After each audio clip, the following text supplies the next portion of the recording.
Welcome to Tao of Astrology 3, the third class. And here we have the qualities. Well, that's my old one, remember? My old one. The new one has Sirius up here this time. I relocated Sirius here because when I was studying the Homeric myths, Homer from ancient Greece, he always called her the bringer of seasons. And I was like, okay, you can't just put her in, summer, fall, winter, or spring. Even though she does have that bringing winter into springness, she does have that, like the moon, mothering, nurturing quality. She's the goddess. So Ceres, or Ceres, Demeter's or Greek name, symbolizes the reemerging of the sacred feminine. So she has to do with women's issues, everything from food, the price of food, and especially grain. So financial markets, agriculture, goddess. Demeter taught us agriculture. In other words, that's the archetypal intelligence in the universe that infused the first human beings with the ability to know that if they put these seeds in the ground and water them and take care of them, they're going to grow into food to nourish us all. So that's why she's up here now. Oh, she moved. Yeah, and she even governs food disorders. So you see someone with a strong Sirius that has food disorder problems, and maybe you need to work with Sirius a little bit. Do we have the new one? Yeah, you guys have the new one. Yeah, but my main point here is that the Greeks came up with the concepts of the elements, fire, earth, air, water, from watching nature and, just seeing it's hot out, it's wet, it's cold, it's dry, and realizing, like, wow, the combination of moist and hot is air. The combination of hot and dry is the fire element. The combination of cold and dry is earth. And then, of course, moist and cold was water. So this is where they got the elements from thinking about this. So, a lot of books won't tell you about where the elements came from. They just say, there's fire, earth, air, water. Deal with it. And it's kind of cool because, fire is sort of the spiritual dimension. Good old spirit. Earth is the material, physical dimension, symbolic of. Right? And then water is the emotional or psychological. And then, of course, air is the mental. So right there we got the whole archetypes of the four ways of being in us. We got bodies, we got hearts, we got minds, and we got spirits. And Carl Jung was fascinated with the archetypes, and he created a system that was similar to this. He called this function thinking. So if you ever study Jungian psychology, there's thinking and feeling, and then there's sensation, which is touching a body would be a sensation. Eating an apple, realm of sensation. And then, of course, he called this intuition. So you got these four ways of being in the world. And the reason we were starting this is because the signs come out of this. Every sign is a fire sign, an air sign, a water sign, an earth sign. Now, implicit in this diagram is that there's a lower heaven and an upper sphere, which is like yin and yang. But then there's a turning, the spiral, the turning together of the yin and yang. They're working together. They're not against each other. They're like cosmic lovers. You can't have yin without yang, And so they're always shifting, flowing between each other like a cosmic dance. And so in here is these three motions of, things coming up out of the underworld or going back in.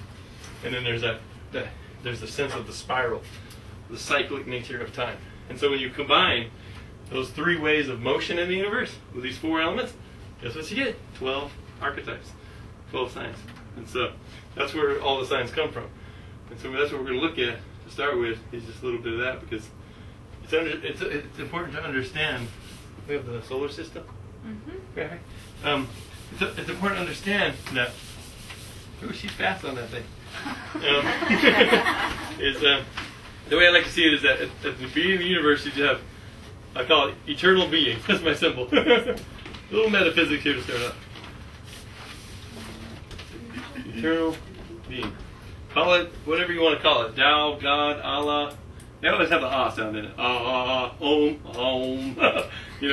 So whatever that eternal spirit, infinite intelligence that we know guides the universe is here, that's my symbol for it. Because you got infinity and then the circle of spirit. So infinite spirit.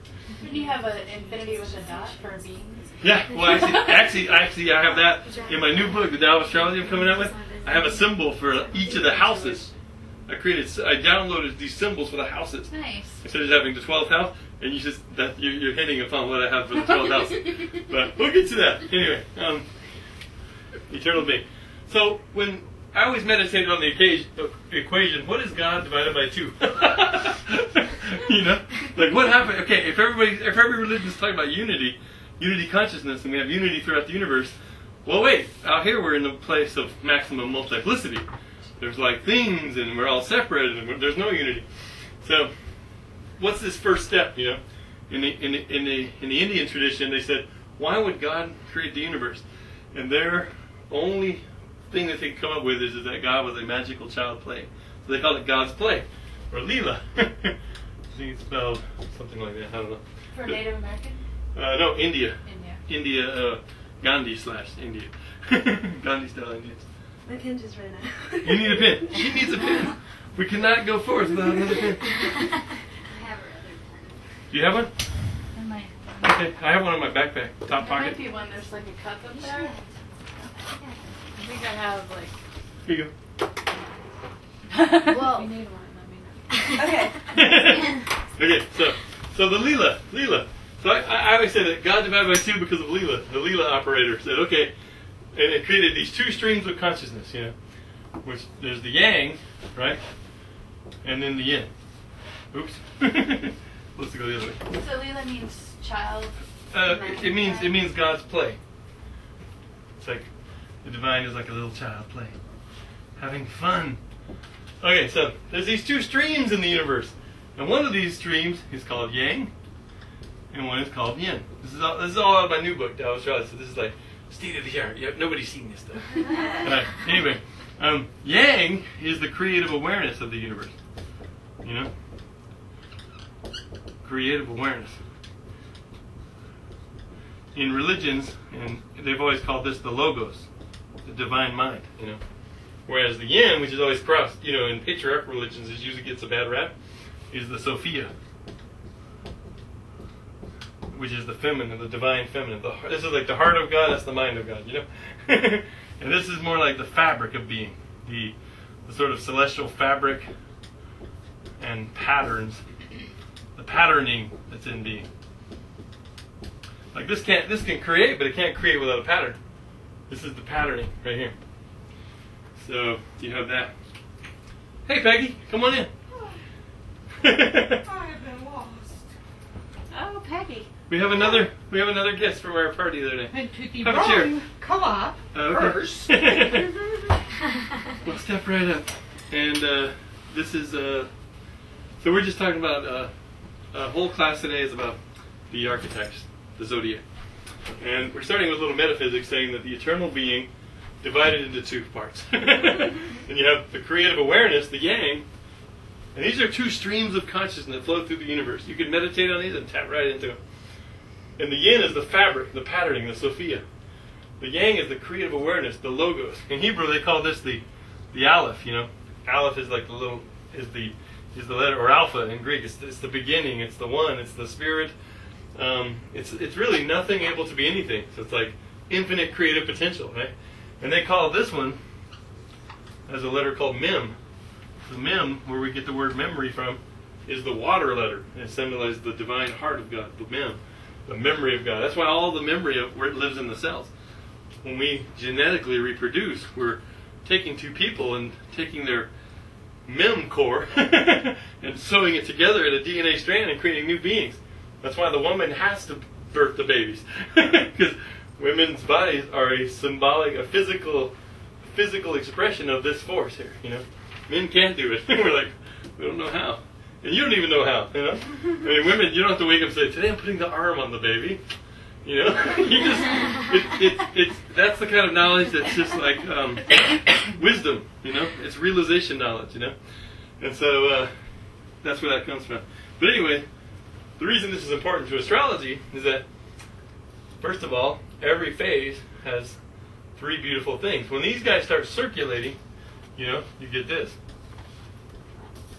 You know, when they start oscillating, imagine there's one dimension, one root dimension in the universe.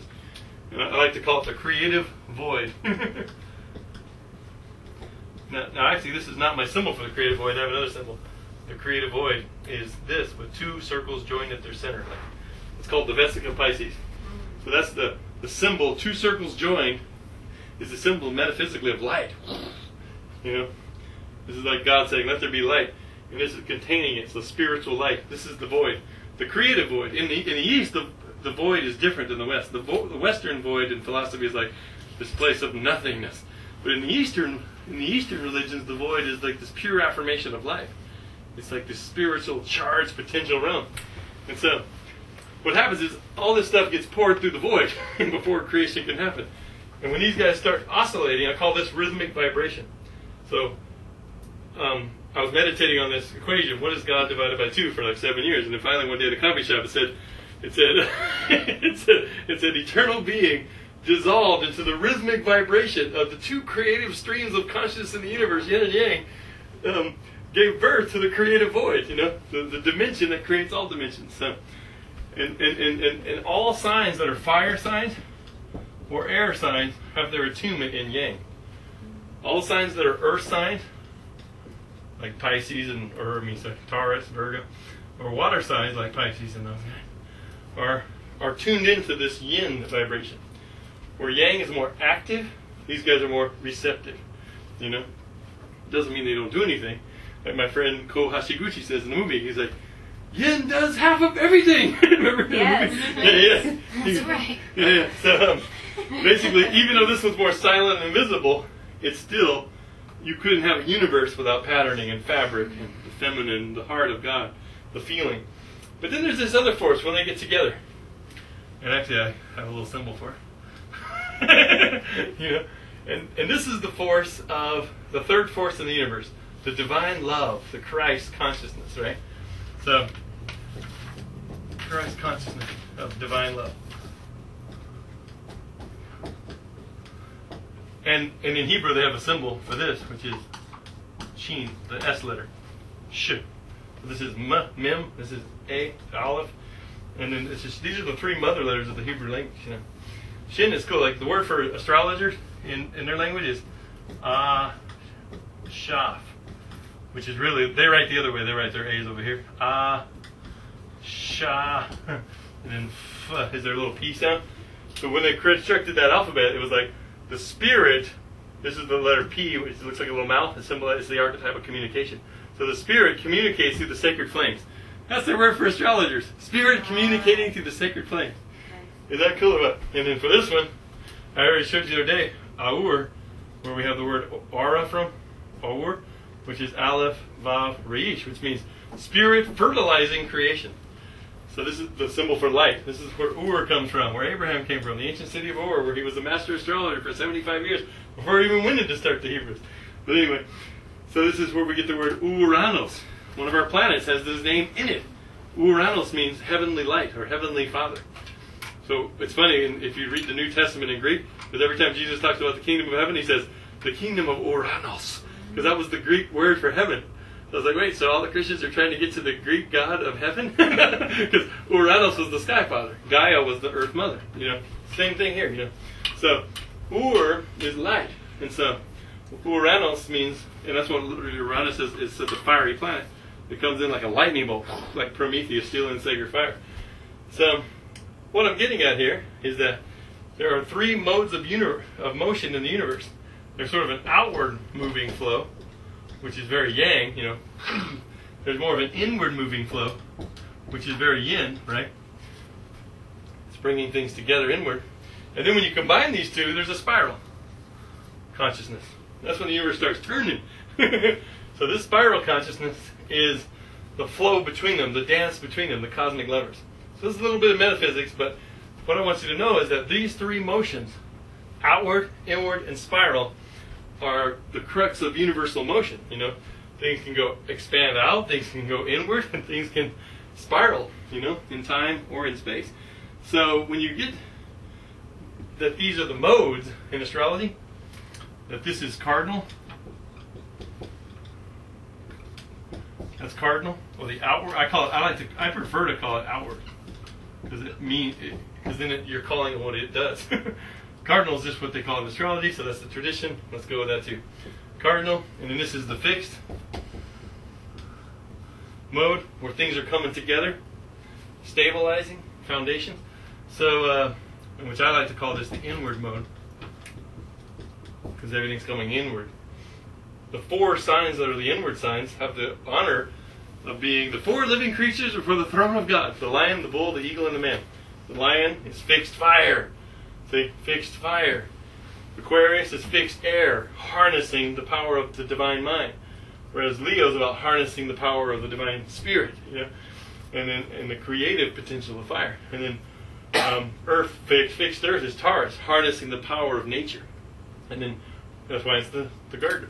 And then fixed water would be Scorpio, harnessing the power of emotion, imagination, and the passions, right? And so that's what I'm leading to, is that when you combine these modes, one more mutable. Mutable is the mode of changeability. So it goes with a spiral. So when you combine these 3 modes, cardinal, fixed, and mutable, with these 4 elements, fire, earth, air, water, you get the 12 signs of the zodiac. When you add them together, their unity, I was just talking about their multiplicity. 3 times 4 is 12, right? But when you add them together, 7, you get the 7 rays of the universe that all y'all healers work with. These 7 rays, fire, earth, air, water, spiral, fixed, and mutable, are the same rays that the healers work with, are the same rays that the mystics work with. And so you take a piece of light and cut it into 7 rainbow colors. Each one is radiant to one of these universal principles. These are universal principles. This isn't fire like, oh, I burned myself on the fire. This is the archetype of fire. And actually, we haven't even got to the physical universe yet. Nothing's been poured through the creative void. So that's like the proto-meta archetype of fire. So we're not even at actual fire yet, but we're talking about these are symbols. Remember, symbol comes from symbolos, which means to bind together. So these symbols are instrumental in how God bind the universe together and created everything. But that's why I like to do this metaphysics wrap up front, to show you that, these 4 elements are universal ways of being, And you can actually see the 4 elements in the yin-yang symbol. If you have yang over here, yin over here, the dark side yin, the light side yang. Yang, when it sees itself, it's like it's feeling it's fire, Whereas actually it's air, and then when you have this is water. Actually, it's fire and water, and then the seed of yin inside of yang is earth, and the seed of yang inside of air is or yin is the air element. So you got 4 perspectives here if you think about it like that. And these are the 4 perspectives of the universe. Can you tell us that again? Yeah. When yang looks at yin, or actually when yang looks at itself, it sees fire, spirit. When yin looks at itself, it's like water, emotion, imagination, You can't have a universe without imagination. When yin sees the seed of yang in itself, suddenly the perspective of air is born. An idea comes into being. It's like, whoa, it's a fire in the water. And then when yang, fire, gets a dose of water in it, this new perspective arises, and we call that earth, the manifestation. And actually, it's the 3rd point of manifestation, when these 3 symbols, the yang, or the positive, the yin, or the more receptive, and then, of course, the yin-yang together, the divine Christ fire of love that permeates the whole universe. When these all get together and manifest and drop through the void, the creative void here, you have the earth element is born. In other words, you can have things. And actually, at this stage in the universe, it's not even a thing yet. It's just it's still in the realm of dreams. It's the realm of archetypes. These are where the archetypes are born. There's an astro-spiritual universe that gets born, and then after that, there's an astrophysical universe that gets born. So the universe is a really cool place if you like to go cosmic journeying through it. And this is what I do in my spare time. So, I'm pretty much inventing a whole new language to describe this. Taking Japanese, Oriental, and taking English with its power of exact description, and taking mathematics with differential equations and all that, and then taking the flow of change in the physical realm, and then taking Kabbalah and astrology and creating this new language that has an east and a west and an outer mathematics and an inner astrology and Kabbalah. So I'm inventing a whole new language. But these things are important because fire, earth, air, water, We have the outward mode and the inward, which is, like I said, it initiates. These are cardinal signs, the cardinal signs are about activating, initiating, creating, expressing, because they're so expressive, and illuminating. These are the signs that start the seasons, right? You have, what are the seasons? You know, you got, well, Aries starts the spring, right? And then Cancer, the archetype of the Great Mother, starts the summer. And then, of course, Libra. Mercury went downhill quick. Libra starts the fall. And, of course, Capricorn starts the winter. So they're starters, they're initiators. People with a lot of cardinal energy in their chart are great at getting things going, you know? They're the initiators. If they don't have a lot of fixed in their chart inward, they might not be able to keep it going. It's the fixed signs that buckle down and keep things going. And the sheet that you want to look at for this lesson is this one here, Modes and Elements. She might need a packet. It's in my backpack. Huh? No, it's in my backpack. Oh, you I got extras. So, anyway, that way you can write. It's good to write these down to learn them. Activating. Oh, I actually changed one of them. This one I changed to generating. Oh, I have one already. So activating, generating. Because initiating sounds the same as activating. You know, I wanted a new word that gave a new meaning. You know, and that's what these. I meditate on these. This is generating. When you go back to my book and look at my book, you'll see there's only 3%. So this has been developing, you know. So this is like the next wave is coming. Anyway, so when you have what we're aiming towards is when you combine the cardinal mode with one of these elements, you're going to get images, you know. You know, Aries is activating, but fire is essence. So Aries is about activating your essence, generating vitality, creating identity. The key word for Aries in all astrology books, the little keyword is I am. Just like Taurus is I have. You know, Gemini's I know. You know, those little cheap keywords for the archetypes. You know, but think about it. Creating identity. You know, I am a person. You know, Aries is the archetype of just coming into being, like coming out of the oceanic primordial waters for the first time and going, I am. You know, you're not one with all that unity consciousness anymore, floating around with God. You're like a being. That's why the sun is that symbol of amness in a way. You know, a dot in the center, a point of spirit manifest. To be an ego, and I know ego has a negative connotation in our culture. It usually didn't, but it does. But you know, you're on a journey here. You're on a journey, and what did God say? Life is good. So think of ego as enjoy a good experience. No. We gotta think better acronym than that. Experience a good oval. I haven't thought about that, but some people say it means edge God out. But hey. But anyway, that's the cardinal mode. So what I'm trying to get you to do is be able to see this stuff. Oh, some better markers, cool. Because if you can see this stuff, if you can see this as a movement, as archetypes, when we get to when you talk about Aries, most books you read about Aries are like, Aries is assertive. Well, why is Aries assertive? Because it's outward moving fire. You know what I mean? So you get why Aries is the archetype of the warrior, the leader, the initiator, the daredevil. Because it's the way that it moves, you know? Just the way it moves in spirit. You know why Taurus is the builder? Because Taurus is inward moving earth. It's like, you know, it's like earth coming together, you know? You just see it. That's why it's the builder. It's the nature lover, you know? Why is Gemini the messenger? Well, it's spiral moving air. Whoosh, you know? It's like, get all these ideas going out to the universe, you know? When we look at Gemini, you get that.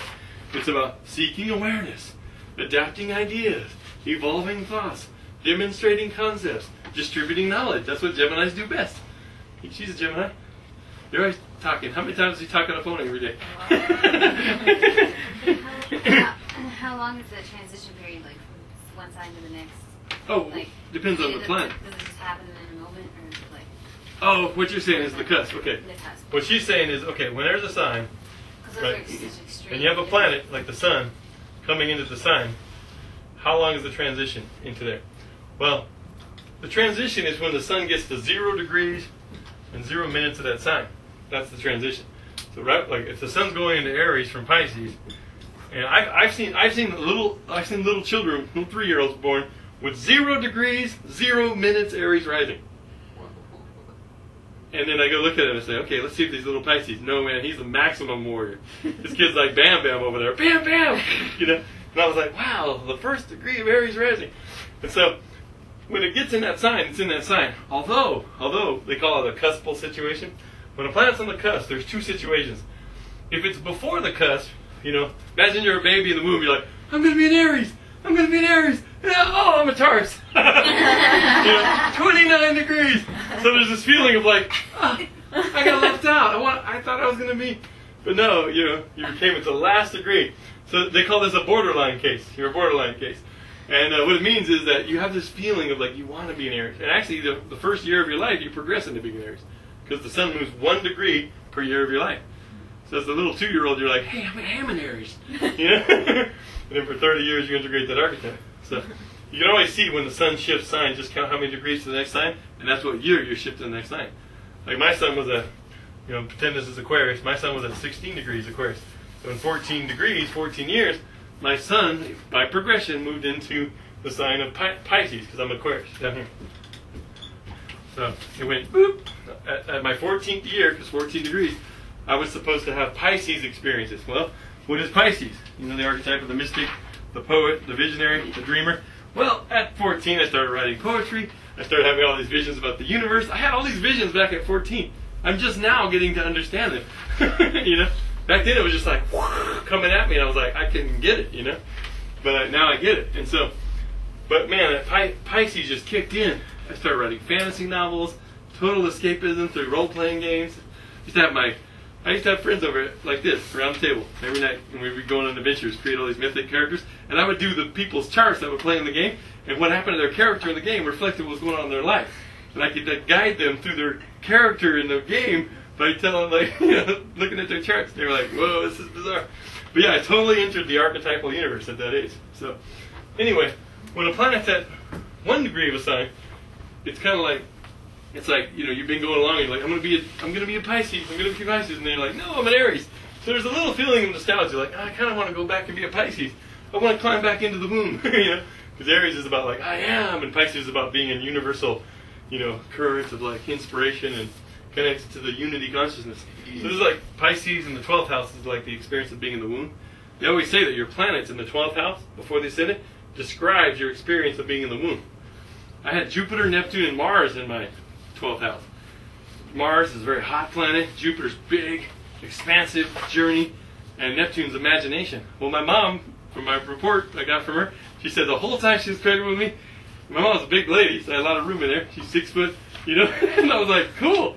And had a lot of room to move around. She read fantasy books and stories the whole time. So I was like hearing all these stories in there. Now I'm a storyteller.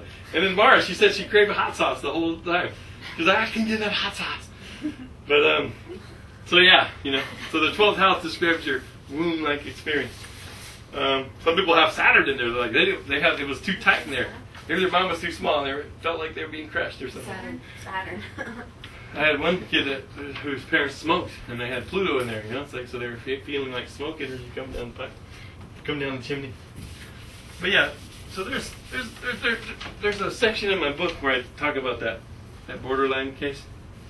So Yeah. each side is 30 degrees. Yeah, 30 degrees. Okay, so the degrees of the sign of the houses. So Yeah. So each sign, that's what we're getting at today, is that when you take the anatomy of a sign, you have these little markers called degrees. Like if I go 5 degrees, and then you got little degrees like that, right? Well, each degree is a very symbolic place. And each 10 degrees is called a decan. The decans are just important. They give the next level. These little 10 degrees segments talk about what's happening on the psychological level, emotional level. Psychological or emotional level. Basically the plane of desire, the astral plane. So these if your son's in, let's say like my son's in Aquarius, right? Well, the first 10 degrees of Aquarius is the Aquarius decan. So there's a psychological astral thing behind the first 10 degrees of Aquarius that even makes you more Aquarian because you have a desire to help humanity. But the second 10 degrees is Gemini, and the last is Libra. So every sign has 3 little decans, 3 little 10-degree segments. Yeah. And so me, being that my son is at 16 degrees Aquarius right here, I'm in the Gemini decan of Aquarius. So I'm an Aquarius humanitarian who's also a storyteller, teacher, writer. See, there's another, that's where my desire is coming from, because that's coming from the astral realm. And then you got this other level where you divide the zodiac into little 2.5 segments. If you take all 12 signs and put it into here, starting with Aquarius first, and then Pisces, and then Aries, and then Taurus, and then Gemini, going all the way up to, let's see, what's the sign for? Up to Capricorn. Each little 2.5 degree piece is called a dwad. So this is a finer thing, and a dwad shows where things are coming from the spiritual level. You know, from the pure realm of divine mind potential. That realm I was talking about with all the metaphysics. So like on that level, my son falls actually in the area of Aquarius that's demoted to Cancer. So I'm an Aquarian. My sun signs in Aquarius, but it's in the second 10 degrees, which is the other air sign of Gemini. Oh, and to find out which sign governs the degree, you just go to the next sign of that same element. So the next sign would be Gemini. Then to find out the last, you go to the next sign of that element. And it's Okay, Libra. so what were the 3? Oh, so it's not desire, always astral, No. psychological. No, it's not always Gemini. It's the air signs. It's like spiritual. You take the 3 air you take the 3 air signs, the 3 fire signs, the 3 water signs, the 3 earth signs, and then you map them to this. And the first one's always the sign you're in. The next one's always the next sign of that element, so Gemini. And the next one's Libra, or in this case Libra, is there. If you go to Libra, the first 10 degrees is Libra. The next 10 degrees is what? Go to the next sign. Aquarius. Yeah, Aquarius. And then the last 10 degrees would be over here. So, for instance, the last few degrees of Libra are Gemini. But if you go look at Gemini, the first 10 degrees of Gemini are the Gemini decan. The next 10 degrees would be the Libra decan. And then the last 10 degrees is the Aquarius decan. Which is funny, it's Christina, when I met her, her son's in 29 degrees Gemini. So she's a Gemini, but her son's in the Aquarian decan. You know? And so, sun always governs like life companion, male life companion, especially the woman's chart. So she's like, wow, you got Aquarius and Gemini going. I said, I sure do. I'm an Aquarius and a Gemini decan. Can you do that again? Yeah. So yeah. each sign. Let's do yours. What are you, a Capricorn? Cancer. Okay, you're a Cancer. So each 10-degree segment is a decan. Yes. And that's each okay. 10. So Yeah, does it Deca. represent Deca. something? Deca. Okay. Means 10. Huh? And the first 3 decans represent something Yeah, specifically? all decans represent how the energies are coming down into the zodiac from the desire plane. All You know. represents that. Yeah, it's a metaphysics thing.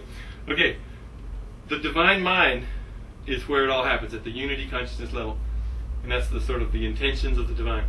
And then when you're floating out there in that realm and you get one of these ideas and then you lock onto it, you attach to it, it becomes a desire. If you act on that desire, it goes down to that experiential level. So these are these 3 levels that things come in, you know. And so like for her, if she's a Cancer, right? What degree is your Cancer sin? This time's 12. 12, okay. So, okay, she's at 12. So there's 10, 20, 30. So 12 would be right there. So what's coming in from the desire plane? What's the archetype? Well, yeah, so this is Cancer. The next water sign would be Scorpio. Because the next one is Pisces. So you got this, the middle degrees of Cancer is a Scorpio decan. So on the desire astral level, like what you really desire and want and need psychologically, you know, you're a Scorpio. Your life purpose, yes, is to be a healer, but to come from a place of alchemy, transmuting the lead of the lower self or the gold of the higher self, Scorpio stuff. So it's like you're a deeper Cancer than most Cancers, or than 2/3 of Cancers. So if And of you're course, Pisces would be there. in the beginning of Scorpio, if I'm 3 degrees Scorpio, then that's still Scorpio? That's Yeah. like Yeah. Scorpio. Yeah, on the desire level, but not the Dwad, because the That Dwad. explains everything. Okay, check it out. If you're a Scorpio, and you're in the Scorpio decan, like 3 degrees, remember the Dwads only change every 2.5 degrees.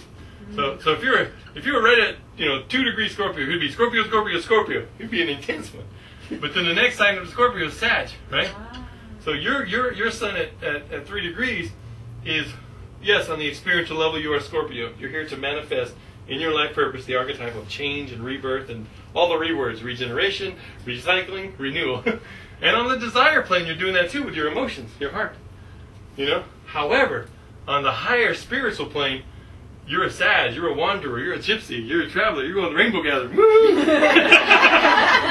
So you're following your cosmic intelligence of your sun sign there. So really there's 3 levels to every planet in the chart. Wow, that's so Yeah. 19 degrees. Go ahead, Peggy. Dwad, or whatever you call Yeah, it. yeah. I haven't heard of that before. I know Yeah. about it. It's actually an Indian term. It's like Dwada Shamarsa or something, but we always put it down as That Dwada. starts out in the same as your sun sign and moves through Yeah. The Dwad too. each sign. Yeah, the Dwad too starts off the same as their sign, like this And would every be. 2.5, it Yeah, changes. every instead 2.5 10 degrees. with the other one. Yes.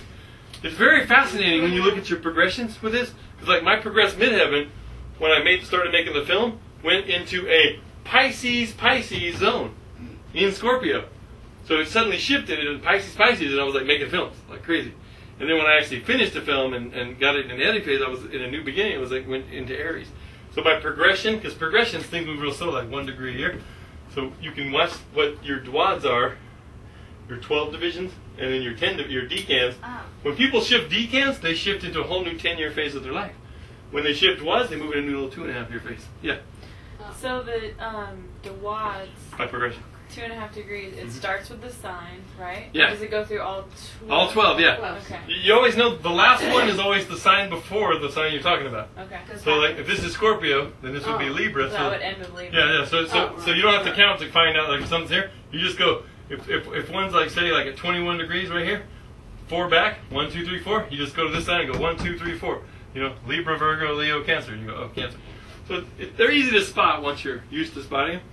This is advanced astrology, and I wasn't meant to go there, but I kind of wanted to throw that out. That's because I always wondered about that when I read about it in books. What are these decans about? What are these Dwads about? How do the ancients use them? That's how they use them. So basically 30 degrees is experiential. Yes. 10 degrees Archetypal. is Experiential. Yeah. And 2.5 degrees is... Yes. So The would Dwads 15 are from degrees the would be spiritual. like your opposite? What? Would 15 degrees be your opposite? Yeah, in the middle. Yeah. 15 degree would be the opposite. She's saying at the middle of the sign, it would be the opposite sign. Like in the middle of Aquarius, you got Leo, right? So That's where my Virgo thing comes in. I couldn't find Virgo in my chart. I married a Virgo, and it didn't work out well, but I have this perfectionist thing. 19 degrees Libra is in the Aquarium. let's do another example. 19 Libra, right? Here's Libra. Yeah, the 19th degree would be right before 20. So you're in this decan, this is Libra. So the next sign from Libra would be Aquarius, right? Yeah, so you're in the Aquarius. Last degrees of Libra would be the Gemini. So, okay, So is it always Earth or what? Like on mine, you did the next water sign Yeah. and the next. yeah, it's always the same element. Okay. Because they're a family. They belong together. Okay, so for this one, so like look at this. If this is Virgo before Libra, so the last degree here would be Virgo. So then you just go back. If you want to find what that one is, 19 degrees, you just go Virgo, right? What would be for Virgo? Leo. What would be for Leo? Cancer, right? Before Cancer, Gemini, and then you go back to the next sign, Taurus, and it's Taurus. So whoever you are, you have Taurus as your spiritual sort of vibration coming down. That's in terms of what we're talking about, the sun? Is it the sun sign? Sun sign? Yeah, so this is your life purpose and vitality. On the spiritual level, gets fed from going out in nature and having that sense of like communion with nature and having a relaxation and serenity and peace and all the images of Taurus, right? But on a desire plane, you're here to help humanity. So your emotions are all caught up in like, I'm going to revolutionize the world. There's a rebel in you, even though you're a piece of Libra on the experiential outward level. So it's just finer differentiations, So this is going to be an advanced class. Yes. Is that what I heard? Yes, this is going to be an advanced class. Yeah. But anyway, back to the modes and elements. Okay, so So I don't have to worry about memorizing. no, but it's fun to look at, Okay, so anyway, inward. You're stuck in there. Okay, the inward mode is when energy is moving inward, right? Everything's coming to center. So the four signs that deal, or the fixed, is what they call them in the tradition, because they're the power signs. Remember the four living creatures for the line of, for the throne of God were the Taurus, the bull, Leo, the lion, Scorpio, which was actually the image of the eagle, of the firebird, the phoenix, in Egypt and Babylonia, way before it became the scorpion. And then you have Aquarius, the cosmic man. So you have these four signs. And the cool things about these signs is that the ancient world hung on this axis. Why? Because there's four great stars in these signs. There's Aldebaran in Taurus. There's Regulus in Leo. There's Fomalhaut in Aquarius. What are those? These are the four royal stars of ancient Persia. Oh. And then there's Antares in Scorpio, heart of the scorpion. So if you have a planet conjunct Antares, man, the sort of obsessiveness, but also the intense power of Antares, the eagle, is part of your nature. Like I have Mars conjunct Antares in the sky, so it's like, whoa! That's why on the football field I was unstoppable, because I had Mars Antares. But so you have Aldebaran. So those are the four ancient royal stars of Persia that the ancient axis hung on, and that's why in the Bible they call the four living creatures for the throne of God, with the lion, the bull, the eagle, and the man. Oh. So. Can you say those? I can't read first the R and the F. Oh, Regulus. Sorry. I was trying to write it without writing. Regulus. And, it was like a little footnote. Mine works faster than his hands. Yeah. Oh, Formal. Formalhaut. Now what is that? That's a star in Aquarius. I mean, what kind of an animal? This is the cosmic man. This is the Aquarius. The man. Oh, the Aquarius. The guy pouring the picture out. The joke about Aquarius is that because they're so detached mad scientists that they found a pitcher full of water, emotion, they're like, what's this stuff? Anyway, so these are about penetrating. These are the key words for fixed. Penetrating, right? Harnessing. You get down in there and then you harness what you find, right? So you got penetrate right here on the list. And then concentrating, utilizing, and empowering. Concentrating. Now you see, these aren't just randomly put up here. These have a flow. Empowering would be the third one. It helps me remember. It's all right. It does. Yeah. Writing is always better. No matter how good your memory is, papers is better. Okay, so what happens? Okay, remember the cardinal. First you activate something, then you generate energy for that, then you get to create with that energy, and that leads you into expressing it, and then you're illuminating the truth. See how they flow? I thought about these a long time, how to line them up.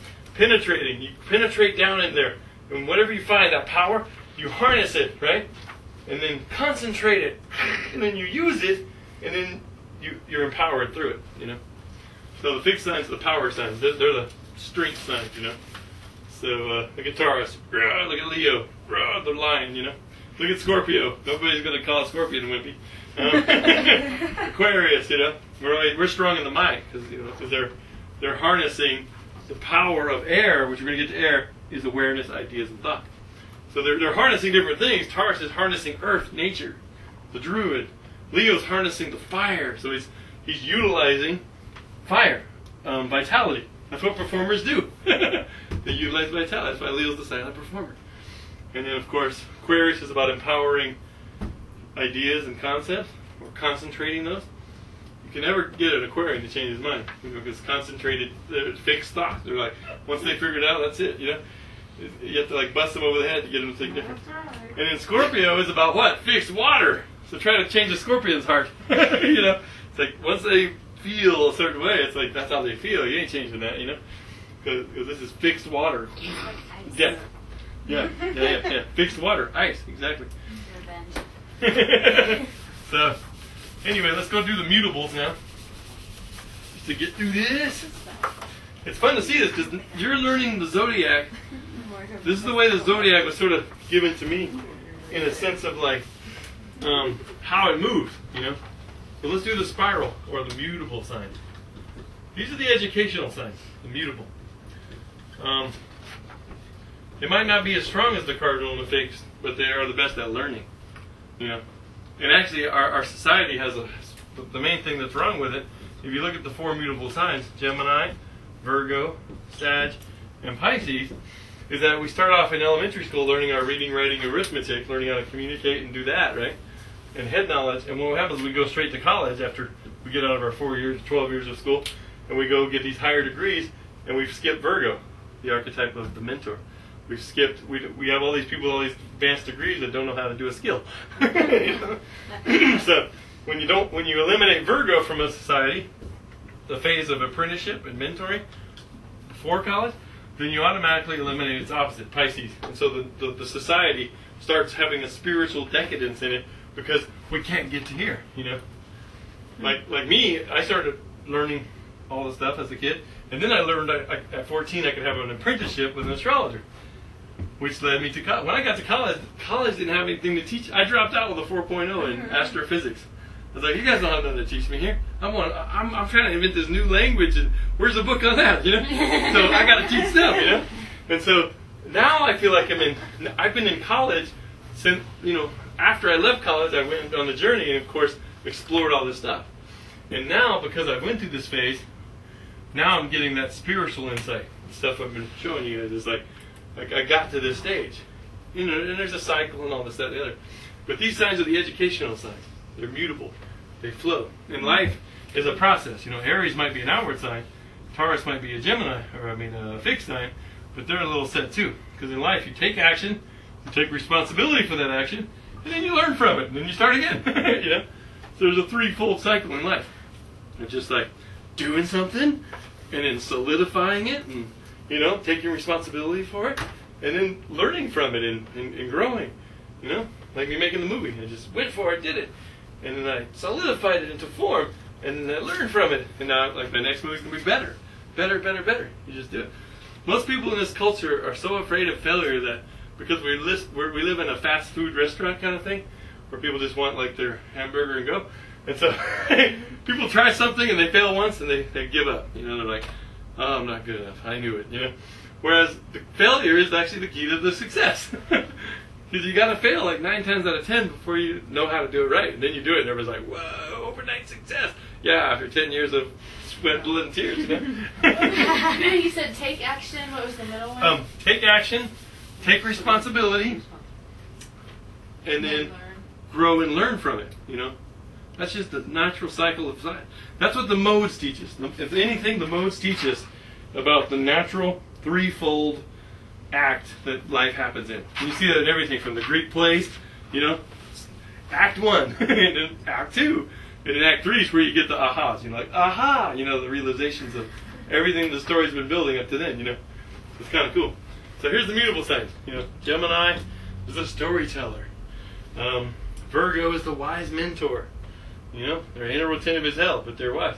And Geminis are tricky as hell, but they got a good story to tell. I always say you can be a great liar or a great storyteller. And then, of course, they'll even lie to themselves and then pretend that they didn't, and then talk to the phone as if like they were talking to someone else that heard that they lied. Anyway, they got all these parts, right, Christina? Yeah. Gemini, Virgo. Sagittarius is the philosopher. You see? Growth. Learning. And then, of course, I mean, look at the word sage. Right in front. And then, of course, the last one is spiritual knowledge, Pisces, the mystic, the poet, the dreamer. So this is the water form of learning, emotional absorption in the divine, you know? Whereas, like, Sagittarius is like that philosophical quest for truth through the religion. It's like absorption in the fire of the divine. Whereas Virgo is about absorption in the earth. See, for Virgo's very zen. Virgo's like, the greatest spiritual truths are in the most simple acts. Drink a glass of water and it's God pouring God into God. You know? It's like, through sacred service, that's the divine. That's why when Jesus came, he said, you know, he came at the beginning of the age of Pisces to teach the lessons of Pisces Virgo.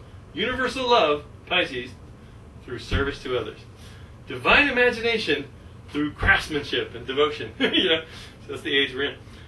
Anyway, Gemini is mental, the mind of the, you know, when a writer goes to a coffee shop and writes and sits before the blank page, it can be terrifying, you know. But when you absorb yourself in the mind of the divine and you just let images and ideas come to you and let them mix. It's like, I go to the coffee shop and I kind of, people think I'm weird, but I just sit in the corner and rub my hands together and just open up and let this divine like manna feed me, come down from the heavens, and then I start writing a letter. I call it my letter to God. And by the end of the letter, at the bottom, I just know exactly what project to work on. I'm like, this is what I write my way into finding where the inspiration is. And then I always bring like several projects. I'm always working on I got 50 projects, and I can only work on like 20 at a time. But then I can only have 5 sitting out around the house at the time. And so I kind of just go between them, and I cycle back around, But some people are weird that way. So spiral. Spiral's about seeking,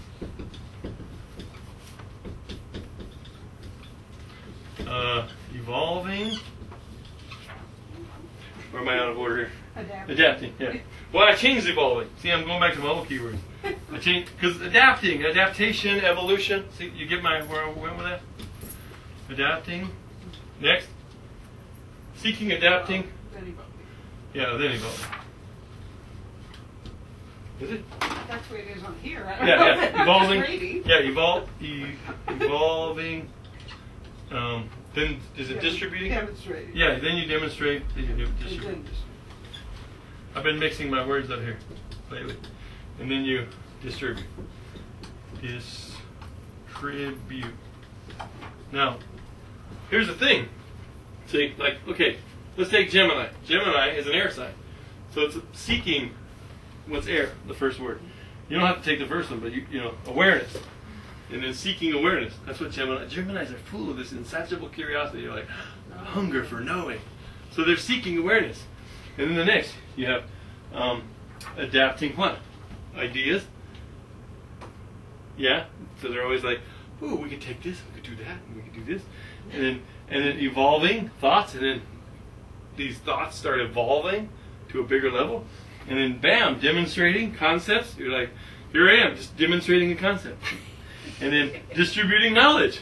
Write a book, get it out there. That's what Geminis do best. It's like Tigger. It's what Tigger does best. But it's Gemini in this case. And my moon's in Gemini, so I have the soul of this. Wherever your moon is, that's what you do. That's what you need to not get depressed. If you ever get depressed, just go look on your chart and see where your moon is, and go do that. And then you'll never be depressed again. Because your moon, your heart, is being fed with imagery. Like, I just have to read a book, play a game, do something Gemini, and talk, teach a class, and then I'll feel emotionally like centered, Because remember, the sun is about vitality and life purpose, and the moon is about emotional contentment or inner peace. So if you ever want inner peace, you got to go have a talk with your moon, and especially the progressed moon, which we're going to talk about in class 7. But basically, the progressed moon is the movement of the moon. It takes 27.3 years to go around your chart. And the progressed moon shows the mood of your soul. It says what you need right now. I mean, the moon for your life is what you need all the time. But there's also like this other part that's like hungering for something. The moon governs Cancer, which governs the stomach. So I call the progressed moon the stomach of your soul. It's like, I'm hungering for something.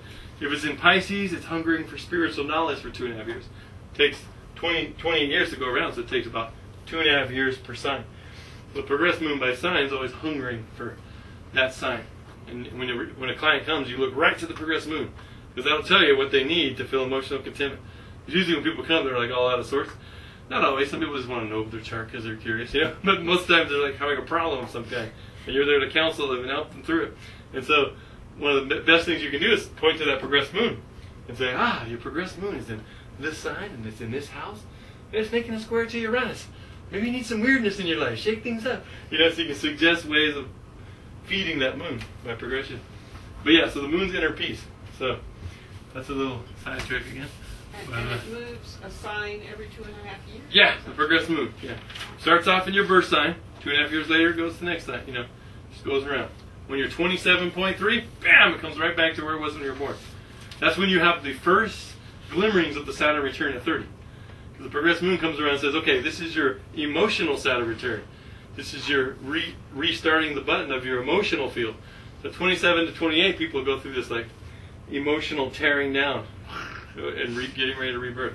Christina's going through it, right? Yeah. She's 28. She just went through it. She's like, God, it's been a tough year. Do you feel like something in you's dying? Yeah. I mean, you also have Pluto opposing your Sun and squaring your Moon, so you got a double, triple whammy. Yeah, I have like a double, quadruple. Yeah. Death, Yeah. dying, burning, Yes. on fire. Exactly, all that stuff. You see the she let me read her journal today. I was really going like, dang, girl.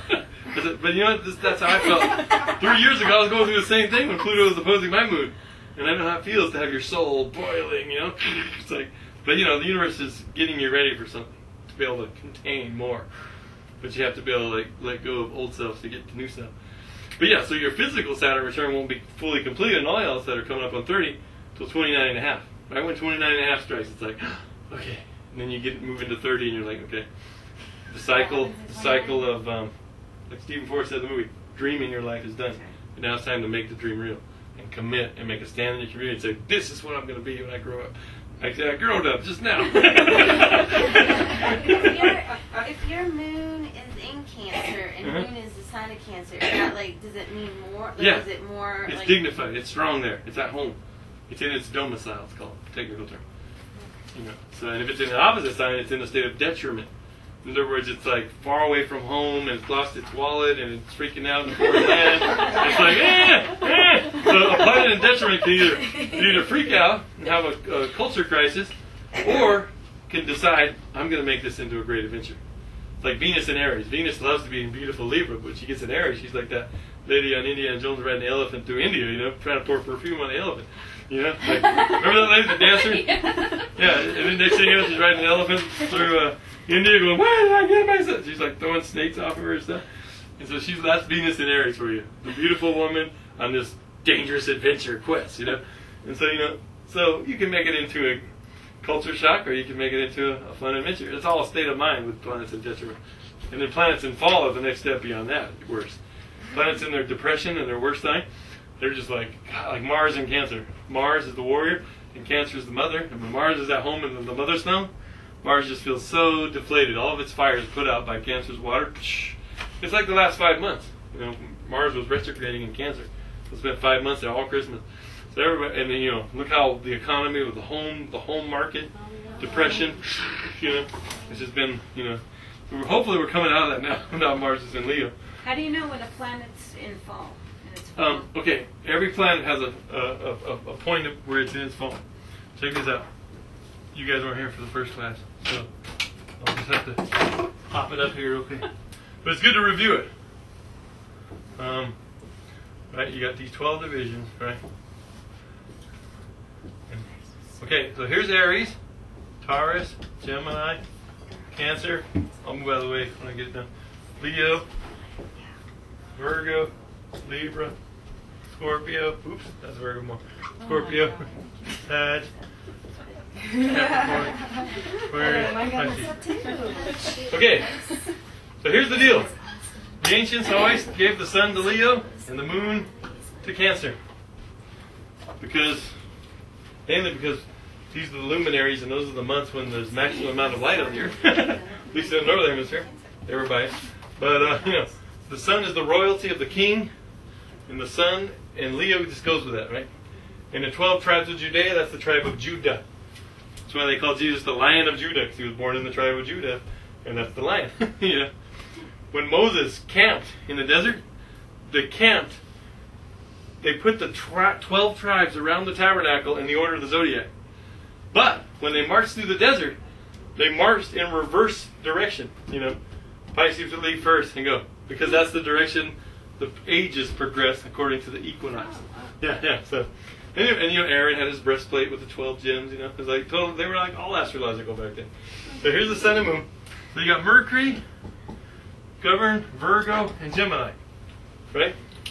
Mercury in its Virgo sense is like practical knowledge, using your hands to carve something, to make a tincture, whatever, you know. Mercury and Gemini is more the mind, like writing a book. Venus and Taurus is more like the sensual goddess, you know. Venus and Taurus is like, let's make some food, have some back rubs, get a massage. Venus and Libra is more like playing the flute as compared to playing a drum over here, you know, or sculpting clay. Venus and Taurus, they have beautiful voice. Paul McCartney had Venus and Taurus. Had a beautiful singing voice, you know. Venus and Libra, that's the love. She's at home there, see? And then you have Mars, of course, governs Scorpio and Aries. Bad Scorpio.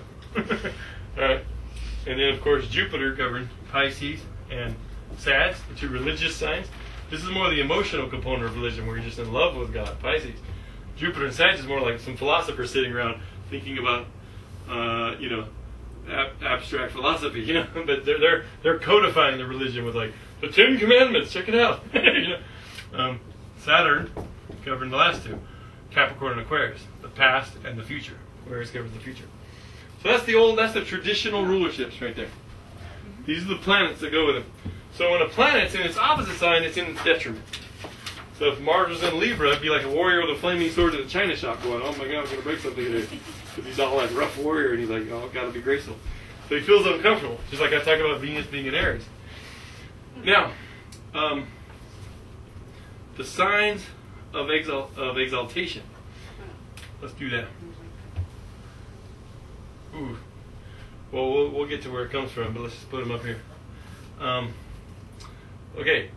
The sun is exalted in the sign of Aries. Because it's springtime and the sun's coming back out, and it's like, woohoo! It loves being there. That's its exaltation. Exaltation. Which means, it's being exalted, lifted up. It's depression, or that's the ancient term for it. The modern term you'll read in books is it's in its fall. It's depressed. So, when a planet in its exaltation is happy. It's its vacation land. It's its happiest sign to be in. But when it's in the opposite sign, farthest away from its exaltation, that's where it gets depressed. So Mars the sun is most depressed in Libra. And think about it. The sun is about me, myself, and I as an individual, right? So what happens when it goes into Libra? It says, me, myself, and I defines myself as everybody around me, all my relationships. So it's hard to be an I when you're a Libra. It's like the hardest sun sign to be, because you define yourself by all your relationships. So it's really tough. Just like Mars has a tough time being there too. So if you think about this, you understand how the ancients came up with this. Okay, the moon. The moon loves to be in Taurus. The moon is in Taurus. See the little crescents in there? All through the Fertile Crescent back in the age of Taurus. Because we're right here now, ages. So 2,000 years when Jesus came. 2,000 years, the age of Aries began with Abraham. And then before that. So you have Moses. Actually, Abraham came and then Moses came in the middle of Aries. But back before that, you had all these goddess cultures and fertility. And, in Turkey, they still have the Taurus Mountains. And the city of Tarsus. And all throughout that region, you see these little goddess dolls, clay goddesses, little bellies, and they worship the great goddess. And the thing was, The Venus of Willendorf. The what? Venus of Willendorf. Okay, yeah. The most famous. Yeah. You find those all over the place over in Turkey, in the Fertile Crescent. It was so terrible for when Moses came down with the 10 Commandments. When they were all like the sign of the ram every day. And they made the golden calf and all that. Was that like going backwards? That whole story is about the cultural transition between Taurus and Aries. Before that, it was always the sacred bull, back in the Greek times, or even way before that. But it got handed down to the Greeks. But, in India, the sacred cow. They don't eat the cows. They milk them, but they don't eat them. And then Aries, and that's why when Jesus came, it was the age of the fishes. You still see the little Christians driving around with their little symbol there. I'm going to make me one like this. Anyway. Be like, we're heading into Aquarius, baby. Oh, yeah, I'm ready to get 2 of those little fish signs and have them going the opposite direction on the facing sign. Yeah, right. It's the true symbol. Yeah. But even the Pope wears that big cap, looks like a fish. The whole age is about this. Jesus feeding the masses with the loaves, the Virgo loaves, and the fishes. So anyway, these are symbols of things. And so, where does Mercury find its exaltation? Mercury's weird. Mercury finds its exaltation in one of the signs it rules, which is pretty bizarre. Yeah, it's exalted in Virgo. Yeah, the sign of analysis. Mercury loves that sign so much. It's confused in Pisces. It's depressed in Pisces. Confused. Venus, the planet of love, finds its exaltation in Pisces. So, because you got love in the sign of divine love, it's like, wow, I'm my favorite sign. It's not in the sign of its dignity, rulership, but it has dignity. Moving right along here. Fire, earth, air, water, right? So fire and I'll just write fire and earth and air and water. There was this joke in an astrology book once, and it had these ancient Greek scientists going, what are these, what? One guy was checking out, he wrote fire, earth, air, water on a stone pillar. And this one scientist was looking at it in this ancient Greek sage. He was like, is that it? He's like, and then he goes, you don't get it. That's it. Because the other guy was thinking like, periodic table of elements or something, like magnesium and stuff. But these aren't elements in the physical sense. These are elements in the archetypal sense. And you can see it. Just go to the airport and sit down and watch people go by. And you'll be like, whoa, that's a fiery person. Or, or you'll see an airy person like over there on their laptop, on their cell phone. They're just real mental. You'll see the watery people going like, I'm going to miss you. The earthy people are like, do you have enough money? Did you remember to do this? Did you? And so you can just see people's archetypes coming out, And we're really all 12 strangely mixed, but your sun, your moon, and your rising sign, and the planet that governs your rising sign are where you're strongest, Because those are your big three. The sun, the moon, the rising sign, and the planet that governs the rising sign. Like if you're Aries rising, it's Mars. If you're Taurus rising, it's Venus. If it's Gemini rising, you're Mercury. If you're a Gemini rising with Mercury and Scorpio, it's like, whoa, you're going to be a deeper kind of Gemini rising. You're not going to be the superficial, lighthearted Peter Pan. You're going to tell dark humor jokes. You know what I mean? That's you, did you say? Yeah. Because you get the mind of the sorcerer going down into the intense depths where most people are afraid to go, But you're wired to go there, Yeah, it's been coming there. It's the mind of you got the mind of the therapist, Scorpionic rebirth. So anyway, fire, earth, air, and water. Do they match like hydrogen, carbon, nitrogen, oxygen? No.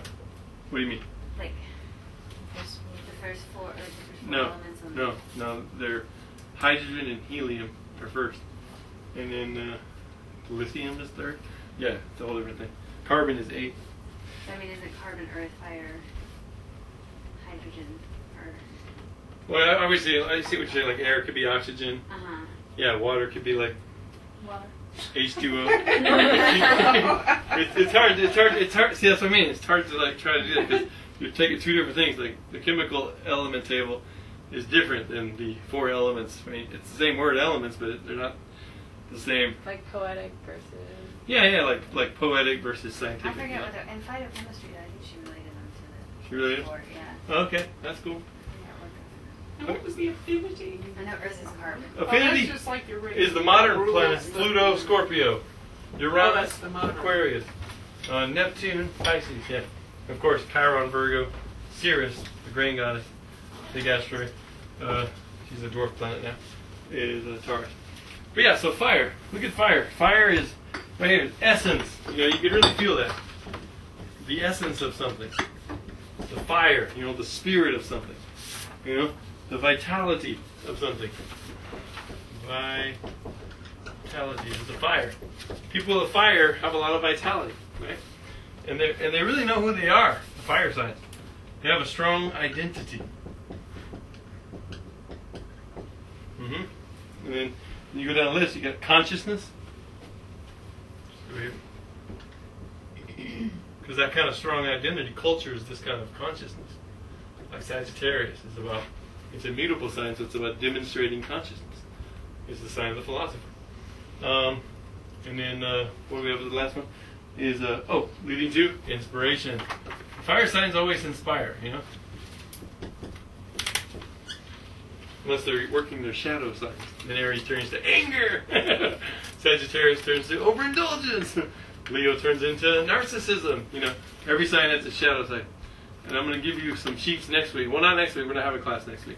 Because it's her birthday and it's July 4th. And they're at the Rainbow Gathering. So you guys aren't missing nothing. Yay! I'm so happy. I think it's the country's 232nd. Oh, wow. 32nd. 232. It's a palindrome. Your birthday's 4th of July? That's awesome. We should be very compatible.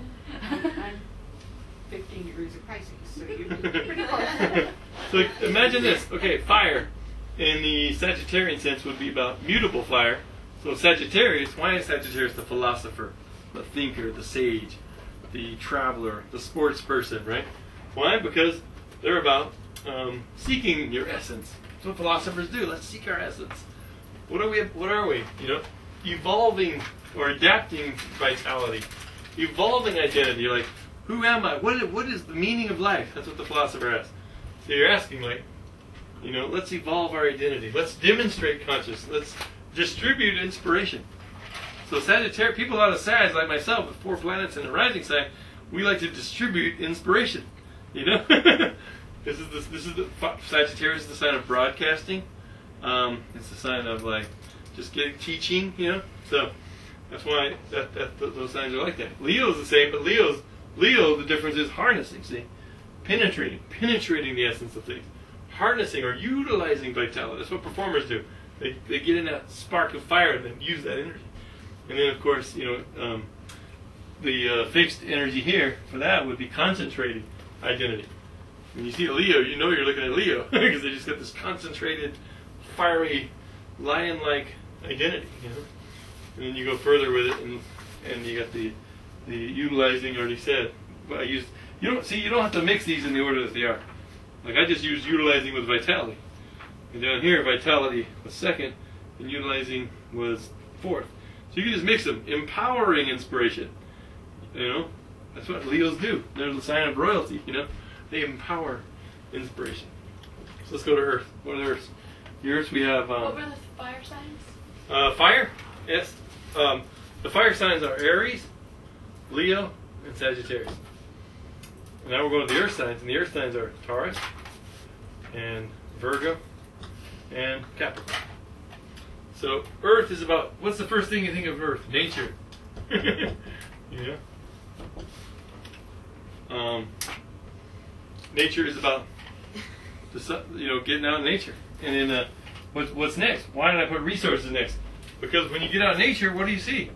Lots of resources. You know? And nature does resource you too. You feel resourced. You go, wow, I'm back to the source. This is where it all started, out here, a bunch of cavemen sitting on a rock. talking about stories about the sky was their movie theater, yeah? And so once you got your resources, then people start to ascribe values to them, right? This is the earth sign part of values. This is where the Taurus start talking about the price of coal, you know? Is that a value? Ooh, I can make money out of this. So nature, resources, values, and once you have values, and you can think of it as moral values too, or you have structures put in place. You know? And whether you're valuing a spiritual discipline like the Buddha did in his meditation, his structure was the fourfold path. He goes, it's very easy. Life is suffering. All suffering is caused by desire. And so we must eliminate false desire and harness true soul desire. You know, so he had a structure. He taught a structure that helped him work his value, because he got out in nature and said, you know what, I got all this wealth and it means nothing to me. There's poor people out here. You know, he went and walked around with his bowl for a while. So because he got out in nature, he went back to the tree and attained enlightenment under the Bodhi tree. You know, after 49 days, I get it now. People were like, wow, what's so special about you? Why are you so different than the average person? He goes, I am awake. I am awake. You know, and Earth has that sense of just like being aware of just like being here now. And then the last one, you have life. You know? I mean, you can walk down the street and show that we're over-materialized in this culture over Earth, because there's too many structures, you know, governing life. You can't even walk out your door anymore without filling out an insurance form. It's like, oh, there's so much red tape in this society. So we're too attached to this element. So that's why we resist change, because we're resisting life. You know, life is about change. So when you resist change, people don't even want change at the grocery store. They're like, oh, keep the change. You know, you gotta have change to have life. What about when you wrote anger, overindulgence, and narcissism? Do you have those for the Earth sign? The dark side, yeah. Taurus, greed. You know, too much wanting to possess. You know what I mean? And you don't have to be a Taurus to have it. You have Taurus in your chart somewhere. If you have Taurus in your 7th house, because you're Scorpio rising, you have the need to want to possess your mate, your relationships, your friends. You want you want sensual experience out of love, you know, because Taurus is about touch. You're like, touch me. Taurus is about Taurus and Scorpio are about life force moving through the body. Root chakra energy is coming up. So people with Taurus rising or Scorpio rising, they just want to feel life force moving through the body, and they're all about the pleasures of life. So, and then Virgo, the dark side of Virgo is sort of like being too perfectionistic, you know, that anal retentive side. It says nitpicks, you know, fault finds on everything, and is even self-critical, self-effacement they call it. And then Capricorn is just too controlling, you know, too organized to the point where you're locked in your own structure. You know, Capricorn, the dark side of Capricorn is like control. Atheism. Yeah, and no belief, you know, and being too skeptical. That's the side. Capricorn is the skeptic. Tell anybody with Capricorn rising or strong Capricorn, you guys are you're a skeptic, and they're like, how did you know? You know, but they always become my best students. Why? And go on and practice, because when a skeptic sees that something's for real, they're like, wow, teach me this. You know what I mean? All the Capricorn rising people I've had done their charts are like, I gotta learn this. You see them stumbling over themselves, like, I value this structure suddenly when I thought I didn't. Teach me, teach me, teach me. You know? And they go on to be little time lords, because Capricorn governs the future and past and time lords. That was a big part of your movie, too. A lot That's of what I people was were gonna saying say. that. What? Were saying that they were cynics and didn't believe it. Yeah. Right. And then Yeah. they couldn't refute it. Yeah, a lot of famous astrologers out there, like Gloria Starr, in the movie saying right up front, like, well, I got into astrology to disprove it. And the first thing you got to do if you're going to disprove something, figure out how it works. And I was like, and she goes, and first thought was, if the math is this hard, how could there be nothing to it? But luckily, this class is about interpretation. We don't do the math. See, now we got computer programs to do the math. So I used to start my classes with the math, and then everybody would leave. So then I changed it to this. I never got into it. The first half of Yeah. Well, now you don't have to. You just let the computers do that. Go to astro.com. All right, Air, Gemini, the sprite. In my fantasy stories, I made up my own fictional zodiac. Gemini's the sprite. Aries is the dragon. Leo is the griffin. You know, because you see those griffins on those royal shields a lot. You know. Sagittarius. What's my Sag? Oh, I have this elven archer, Meldranus. He's like. Okay. Anyway, Gemini. Libra, the artist. For Virgo, Miss Purity up here, I have the unicorn. Anyway, who likes the unicorn? I love unicorns. Oh, you like unicorns? And then for Scorpio, I just have the phoenix. All right, and then of course Aquarius. What about Taurus? Taurus, I have a big old bear, a war bear, mother bear. Oh, yeah. I can see that. Because Taurus are like mountain men. You get a guy with Taurus rising, he's like big mountain man. Gary, remember Gary at the party? Astrologer too? He's got Mars in Taurus. He's got 5 planets in Aries, but Mars, which governs anything in Aries, is in Taurus. So he's like, has that whole mountain man, you know, down to earth thing. So, awareness, ideas. So this is the awareness zone. Gotta have some mind energy. So awareness is, that's what, when you think of air and you think of the mind and mental functioning, the first thing you think of is just pure awareness, like, you know, seeing things around you.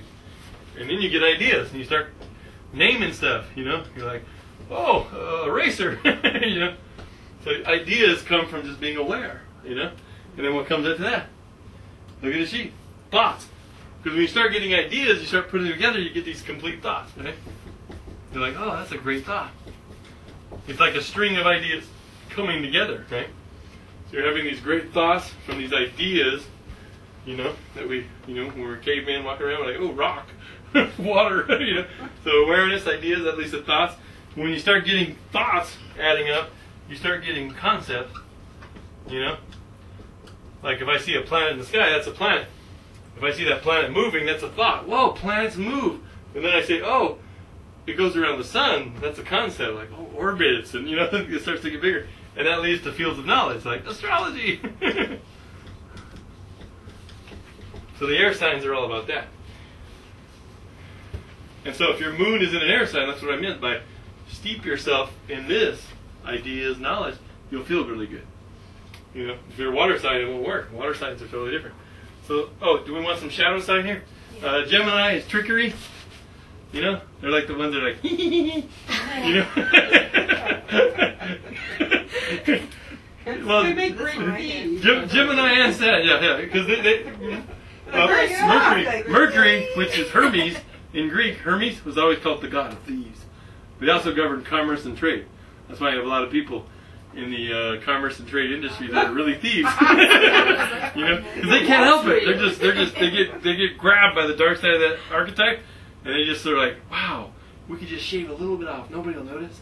And then that addiction grows. The next thing you know. But corporate Enron scandals. Okay, so water we have. Wait, the dark side of Libra and Aquarius. Libra is indecisiveness, people pleasing. Oh, yeah. Just so plastic, you know. You might be looking at someone smiling at it, but inside you're like, I hate you.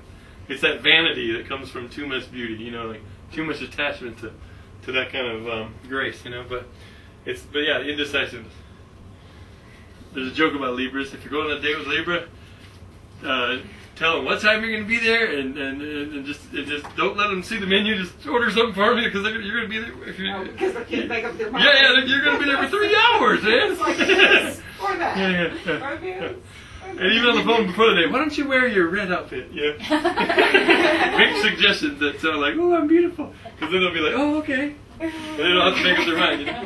See, Aries, the opposite of Libra, has the opposite problem. They're too decisive. Right. You know, their dark side is that anger, that impulsiveness, that gets them in trouble because they can get really destructive.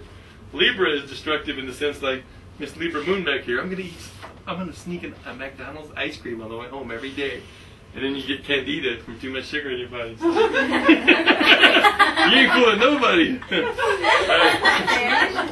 What's the dark side of Aquarius? Yeah. I skipped that because I'm an Aquarius. No. Aquarius. The dark side of Aquarius is the detachment. That's not the beautiful detachment like the Buddha, but like the detachment that comes from not wanting to feel your heart too much in your head. So it's the mad scientist syndrome, the alien. You feel like the outcast, the exile, the rebel, without a cause. The Aquarius is the freedom fighter, but it's also the rebel. So the rebel that just wears one purple sock and one yellow just to shock people, he's just living a low-level Aquarian life, you know.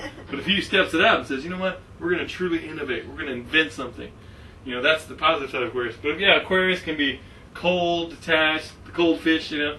They're not feeling their hearts. They got to get their head in. I was like that for a long time. I was like the warrior athlete and the scientist and the sage and the astrology, but I wasn't in my heart yet. It took me to having a kid and then getting a divorce and then being a single dad and nurturing this child and at 4 a.m, feeding him his bottle, and he'd reach up at night and go, he'd be sucking his bottle and be like, Mama, Mama. So here I am, like role playing the argument of the mom, going, wow, and then feeling that unconditional love, right? And then becoming an astrologer and a counselor to people, you know, and having to sit and hear everybody's problems. That's the last thing Aquarius wants to do, you know. But it's like, and then in the session, people break down in tears, and I'm just like, it's okay. You know, not knowing how to, like, you know, deal with that. It's I'm just like the mad scientist in my equations, right? But so it takes a while to melt an Aquarian down into heartful living, you know. Can you share your you said Sprite for Gemini and what you usually do for that? Oh, you mean my zodiac, my fictional zodiac? Yeah. Oh, well, let's get to the end and I'll go see them because I gotta see them all. Okay. All right. Okay. So, water sign. What's the first thing you think of water? Emotional.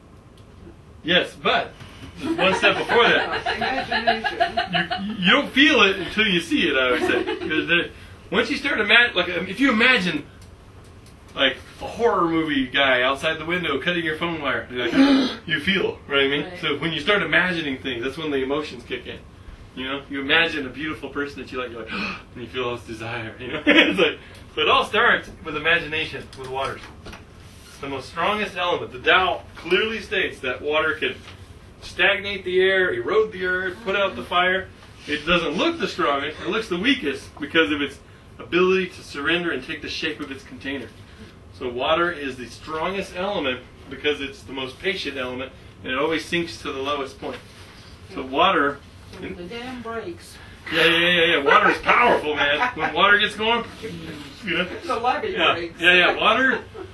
There's a saying in the Tao that says, "Why all the rivers of the earth flow to the great sea? Why is the sea so great? Because it's good at keeping low." Humility, you know. So water is imagination. So you got some magi in there. You got to be a magi to work the water plant. And then that leads to emotion or feeling,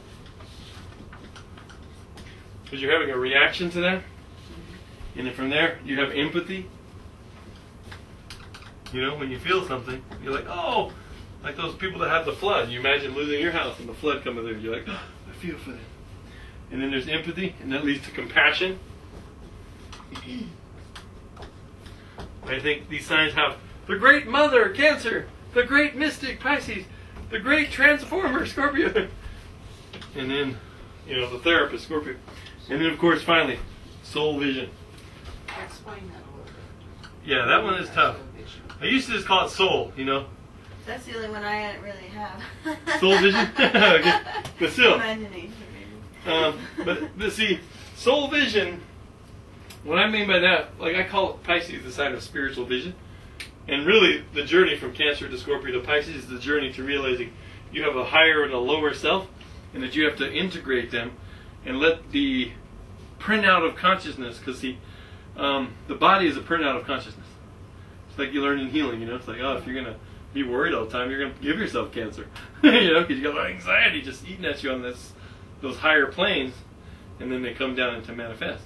So the thing is, Cancer is about realizing you have these two sides, these two selves, this experiential self and then this visionary self that created the self in the first place. You know?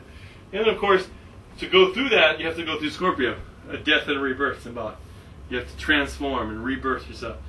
In religions, they call it being born again. You know, you have to put on the new mantle. You know, you have to transform, and that's when it leads to Pisces. That's when you have soul vision and a direct connection to the divine imagination. You know, in spirituality, they call it having a connection with your inner teacher, where you can go meditate. Like the reason I get all this stuff, like I've been teaching guys, is because I go meditate and I write and I open my heart to this divine place. And I just get this stuff. It just comes. It's like, and then it's cool because when you culture and nurture that connection, you'll just be going through life and you'll get like little emails from your higher self that are just like, you need to go downtown. Is it your higher self? Where are the email? Is it who is behind the voice? Well, I call it the visionary self. So it's our It's like higher your self. tribe. Your It's tribe. not, but can it be like? Is it like guides or I hear Yeah, voices it's all guides. the time. It's guides. It can be all. Yeah, it's guides, All the above. and they could all be connected to cosmic guides. Galaxies are intelligences. You know, planets are intelligences. You know, Jupiter could be It sending can an be email different to your things guide all that the sends time. you pass the message. Yeah. So water, soul vision is that it's a path. Not everybody can get to there, but if you look at that and see that, you know, if you look at the sheet, you say that okay, Cancer, cardinal water is about activating soul vision. You know, to have that kind of empathy, you know, and compassion. Compassion means to suffer with. Passion means to suffer. That's the root word. That's why Scorpio is so the most passionate sign of all. But they suffer for it. You know, com means with, so compassion just means to suffer with another. Hold their hand. And then, of course, Scorpio is about what? Empowering soul vision. This is when you get to the shaman level, where you're able to take on the pain of the tribe and give it up into pure light energy. That's like the Jesuses of the past, you know? Or anybody, a therapist can help someone work through their pain. Immutable, distributing soul vision. That's what Pisces is about. Pisces is about distributing imagination. That's what the filmmakers and the artists and the visionary musicians and the Beethovens, you know, the people that have this. I mean, Einstein was a Pisces, and he said imagination's more important than knowledge. See that? He said the root word for water is more important than the highest word for air. So, because water has that power, but it unites. So those are the elements in their keywords. And now we're going to get to the signs. Oh, I got to tell you my zodiac. Okay, Aries is the dragon. Taurus is the bear, the war bear, big old bear. Gemini, mother bear. Gemini is the trickster, or actually the sprite. Cancer is the whale. I chose the whale as an image of Cancer. Those deep songs that they sing in the water. Woo, yeah. And then for Leo, I chose the griffin. I was going to choose the lion again, but I was like, I need a whole new zodiac for my fantasy role. So I chose the griffin, because there is on the shields, and very lion-like, regal presence. Virgo, I chose the unicorn, where it's purity. You know, it's the virgin. Only a virgin can ride a unicorn, they say in the myths. So Virgo. Libra, I chose the Pegasus, you know, the winged horse, because it has grace like that, but it's an air sign, so it flies. Scorpio, I chose the phoenix, firebird. So not much different than real zodiac. Sag, I have this. I actually have Capricorn. I have as my centaur. The reason why is because my centaurs are old, wise beings, and they have more earthy energy to them. They're real strong, and so they're my. But my Sag is this elven archer with the pointy ears, like Legolas. His name is Maldranus. And then Aquarius. What did I choose for Aquarius? I chose. Aquarius. I chose the Titan, because remember Aquarius is very Promethean, and the Titans in ancient times were like Prometheus, and so I chose the Titan for Aquarius. And then Pisces, I chose the mermaid. At first I had a seahorse, but then I went, let's go with the mermaid. It's more mythological. If I'm writing fantasy novels, with zodiacs, and I give all my characters little astrology charts, I roll little dice. So I roll a dice. I roll a 7. Oh, he's a Libra. A Pegasus. So it's a good way to characterize your characters Do you using think astrology. George Lucas knows any of this stuff? George Lucas, what he did was he studied the Hero of the Thousand Faces, Joseph Campbell's work, and then he took that pattern of the hero's journey and mapped it into the Star Wars movies. And so you see all the stages of the hero's journey in the movie. Can we have a bathroom break? Let's have a bathroom break before we go on. Could you play it one more time? Where's the Yeah. Aries is the dragon. Aries is the dragon. Taurus is the mother bear. Yeah, big mother bear. Gemini is the sprite. Yeah, the sprite. Is there Libra, a Pegasus. downstairs bathroom? Libra's the Yeah. Pegasus. What else? Or is that Virgo, downstairs bathroom? unicorn. Unicorn. Well, there Aquarius, is, but Titan. there's Titan, so many yeah. Pisces, people staying Virgo. down there. Pisces is the mermaid. Yeah. I'm missing some. I was going to use dolphin for Pisces too. But then I went for mermaid though. What's Scorpio? I almost went Triton. Scorpio was the Phoenix. Firebird. 1, 2, 3. I'm still missing some. Capricorn is a centaur. Yeah, I've got my Capricorn. The king of the centaurs was this ancient wise centaur named Sagittarius, Marsdelius. do you have that one? No. Elven Archer. Where's my Did note? you say elephant archer? Elven. Elven. You know the pointy ears? Oh. Let's see here. And then Aquarius was So the he's writing Titan. this? Oh, yeah, great. Aquarius is the Okay. Titan. Cool. It's different than the. Oh yeah, we should push the button over there. Speed thing. Gone. Alright, Just had um, the birthday. All right, we're going. Yeah, ridiculosity. And she's Leo rising. She likes ridiculous people. You can probably I'm really quite crab that tree. side. Oh, you know that? Okay, good. Crabtree. Clean up this.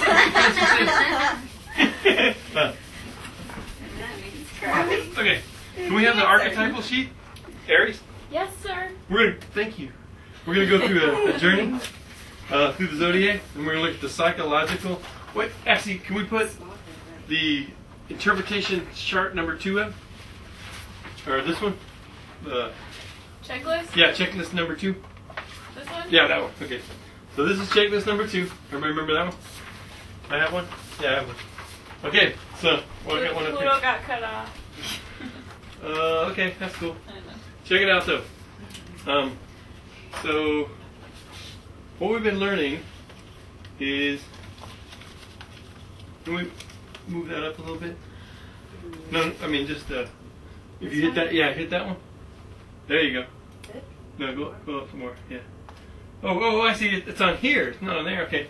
Christina, could you change this to 100% 100? or 75? You want 75? Yeah, 75. There you go. There we go. Perfect. Okay. So, this is, when I do a chart for someone I've never seen before, I call it exploring your birth vision. If they come back for a update chart once per year or once every 6 months or whatever, I call it Seasons of the Soul. And I'm going to make another flow chart for Seasons of the Soul that I'll give you in class number 7, because that's about how to do a reading for someone where all the planets are moving and talking about, oh, for the next 6 months you have this potential and that and this, and here's what's happening, right? Yeah, that's the that's the beautiful use of astrology. But the other beautiful use is character analysis. And of course, I do talk about some of the evolutions, the transits and progressions, the movements of the planets during a natal chart analysis, right down here. So the theory here behind this sheet is that you can flow. You can start off with an inspiring introduction. Then you can give a little educational statement. And what I mean by that is by saying something like, the planets symbolize the characters in the story. The signs of like the plot of the story. These are your motivations, your desires as a character. And then the houses are where those characters need expression in life. So that's, simple as that, Check! You know, I literally mentor people now online with this, and I have the checklist there, and I have a chart, and they don't know who the chart is, and you know they've learned all this stuff, how to say stuff about each thing, you know, and so we get to the point where we're like, okay, and then they go through, and I just have them interpret the chart, and you know I make them aware that you know to work through these things, and so that you know, and so when they're talking, I like put a little check. You know? And then you know they might leave some out here and there, and that's okay because you gradually learn how to go off the structure. It's like the structure's there not to inhibit you and make you rigid. The structure's there to free you up because you know there's 144 boxes on here. There's 144 cool things to talk about. It's hard to even get it into a 60-minute section, or the 80-minute CD is what I mostly do. People always say, oh, I want to save money. I want to get the 60-minute CD. I was like, nah, get the 80-minute. We got a lot to talk about. But the thing is you go to the sun, and you say something about the sun archetypal spice statement. Last time you weren't here, Peggy, or you, Tracy.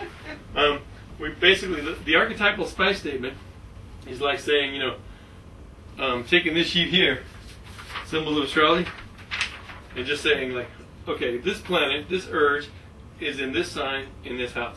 So you're saying, my urge, like the sun is the urge to shine. Like what house is your sun in? Nice. Third house?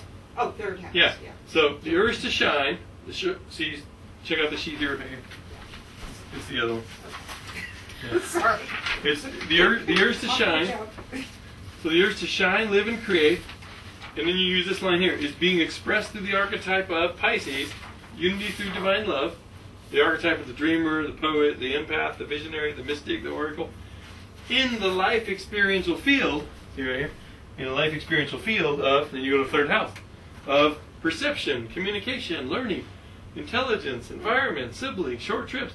That's all kinds of stuff that the third house governs. So basically, you're blending them together, a planet and a sign and a house. That's the basic formula in astrology. Of course, it gets more complex when you get down here and talk about aspects to other planets, you know. Because if your Venus is square to Pluto, then yes, you're going to be talking about that aspect right here. See what I mean? You don't got to wait till step 23 to get out to Pluto.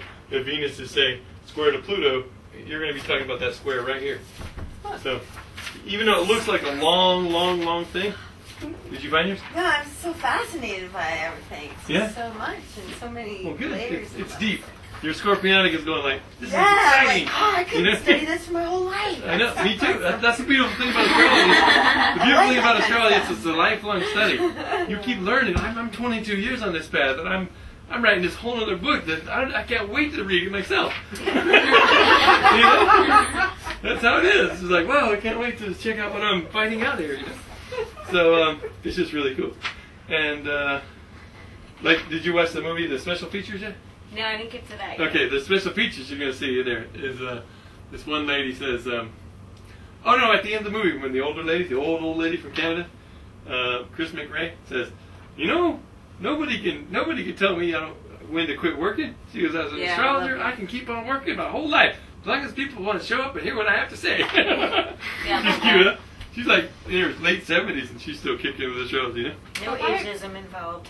Yeah. If I have Capricorn rising, should I become an astrologer? Did you say that a while ago? I said, since they start off as being the most skeptical and then they see that there's authenticity in this art, then they become great purveyors of the wisdom, you know? Yeah.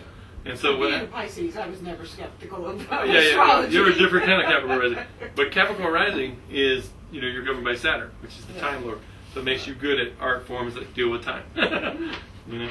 Gee, my friends always used to say I was on Peggy time. Peggy time. Which meant I was always late. Yeah, yeah. Tonight I was on time, but I was at the wrong place. Yeah, that's the Pisces archetype for you. That's the Pisces archetype for you. Okay, so. I'll have to use that. Yeah. Peggy time. So here's the archetypal That spice I statement. was on time but at the Oh. wrong place. This is the spice statement, right? What I mean by spice is just what I said. You know, oh, your sun is in this. Your Mercury, the urge to communicate, is in this sign in this house, and that's just a quick 1-3 statement. And that just kind of brings you into it, right? And then, okay, let's say you're talking about someone's sun sign, and it turns out the next thing you want to go to or can go to are the elements and modes. If they're a fire sign, now you have something to say about that. You know, you can say, oh, your sun's in Sagittarius. That's mutable fire, spiral of fire. You're here to seek your essence, and that's going to make you feel vitality. by living the path of the philosopher. See, it just becomes a poetry. It just flows. You got to learn all this stuff, how to say, the qualities. Remember we did qualities last time? The big quality diagram? Qualities? The ancient Greek, hot, cold, wet, dry. Where's the qualities? Yeah. Moist. Yeah, moist. Oh, here it is, right here. Qualities. Remember? So if I'm talking about someone's sun sign, and I say, you know what, the sun is hot and dry. It likes to make separations, and it likes to energize things. No wonder it's the symbol of, you know, a person's identity. Because you have to separate from other people to be an identity. Right? You have to dry out a little bit from spirit to come here. You know? Just coming into a body is drying out. You get more earthy. And then there's a spark of fire, a spark of life force. That's what we are. We're like bodies of earth with a spark of life force. People die, where'd the spark of life force go? They're not, you know, they're gone. And then of course we have all this emotion and thought too. And those come in from all these other realms. Water from that desire plane, and then air from that cosmic intelligence plane. But yeah, so if I'm talking about someone's chart, like let's say I'm talking about their Venus, and I see that their Venus is, you know, in a fire sign. Well, Venus is going to be a little hotter and drier there. So when I get to here, I can say, oh, your Venus is in a fire sign. So, you know, you have a natural love of adventure. Let's say it's Leo. You know, like Madonna has Venus in Leo. You know, drama queen. You know, it's like performer. She needed to get on a stage to feel attuned to her Venus. You know, except her rising sign's Virgo, the Virgin, with the moon there. Madonna, the moon. So she had the moon, the Madonna, the mother, right in Virgo, rising. You know. I had a girlfriend that was a Leo Virgo rising once. She drove me nuts. I was like, God, this is what it'd be like to be with Madonna. She'd be high maintenance, man. She'd be like, telling me what to do. I was like, this relationship's over. But, you there know. are rumors she's getting a divorce. Yeah. Well, I can see why it's tough to be that octane of person, you know. Because you got all that Virgo perfectionism and that need to analyze everything down to the core, especially moon in Virgo analysis combined with Virgo rising, and then you got all that sun in the 12th house, which at first was very like, you know, like a virgin and all these pop songs, but now she's getting all doing yoga and spiritual. She's growing into her 12th house. She's finding the divine, you know. Kabbalah, she moved to that. Yeah, Kabbalah, all that stuff. Anyway, so this is the goal, and when you get down into this level here, you get to the cosmic principles of the archetypes. And this sheet has, in mini form, what all the spiritual lessons are. Like Leo is creativity through drama and play. Aquarius, freedom through the path of individuation. So like if I see someone's sun in Aquarius, and I'm talking about their sun, I'm like, your sun's in Aquarius, blah, blah, blah, blah, blah, blah. And I get to this spiritual side, I say, your vitality, your life purpose, your urge to shine is through expressing this spiritual principle.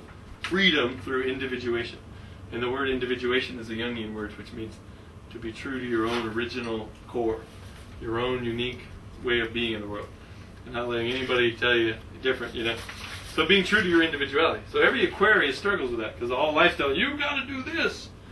And right away, the little elementary school, like, no, we don't. You know, I mean, and you should have seen me in kindergarten. There was this girl who was like a Leo princess. She was like a blonde. And she had this beautiful like truck that she got for Christmas, and she was showing it off, you know. And I got enraged. I was a little kindergarten, because I looked over and I saw the crowd just being like worshipful toward her, you know, like this, you know. And me, I'm a South Node in Leo, so I know past lives I was the king, and I know how I misuse my power, and I know how to use my power.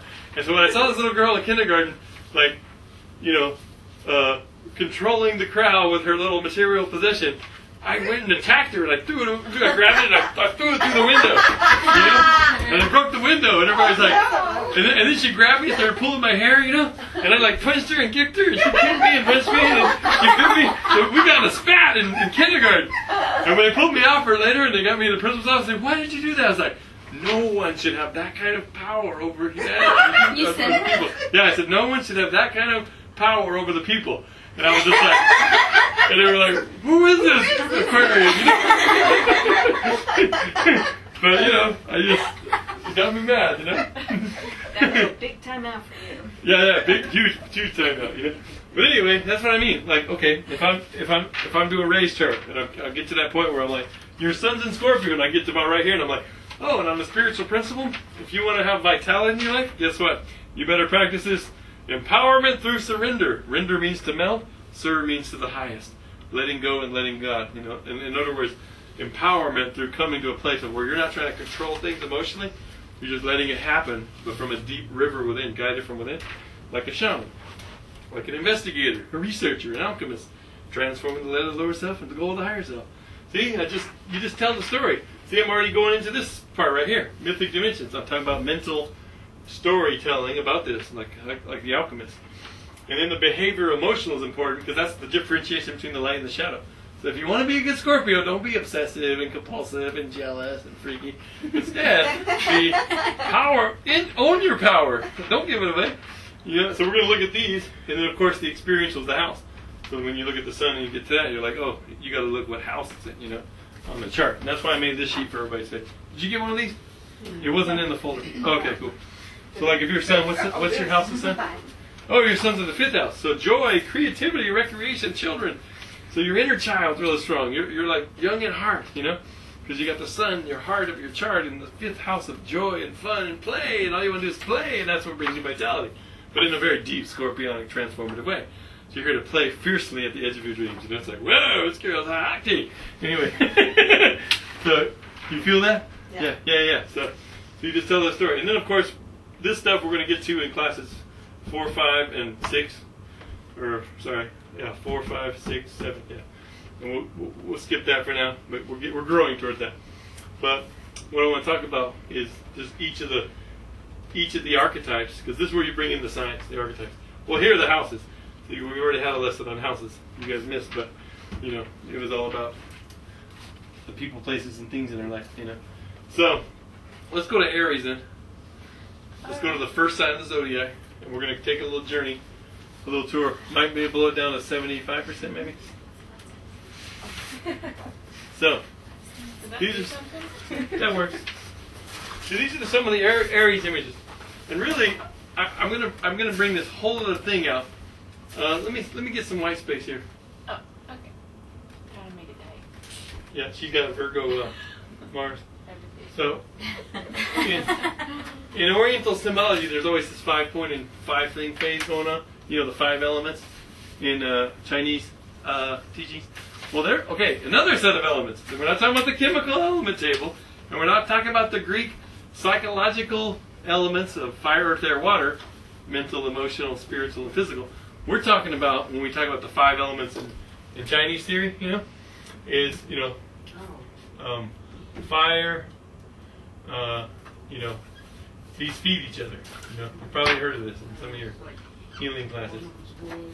Yeah, wood. I think wood is the highest because the wood feeds the fire, see? And what is the fire? Earth, because it turns into ash and feeds the earth. What does the earth do? Well, the earth solidifies and becomes metal down the road. And then the metal dissolves over time and feeds the water, the stream, minerals. So you get this water. Would Frodo enter Mordor willingly? That's how I remember it. Okay. Would Frodo enter Mordor willingly? I like that. And of course, the way they defeat each other. So nobody's seen this yet. This is state-of-the-art Tao of astrology. This is like, a few people have heard a couple lectures on it, but nobody. You're going to see the deal here. All right. So remember, Earth can contain the water. Water can put out the fire. So the way the star moves, that's how they defeat each other, right? Fire can melt down the metal. Metal can chop up the wood. Wood can penetrate the earth and break it up, right? So that's how these flow. And that's how Lao Tzu, the great strategist, he would plan his campaigns. Like when I come to a strategy game, when I play like my strategy games with people, I always come with like this big thing on a sheet with all these cool like notes on the side that tell you about each phase of strategy.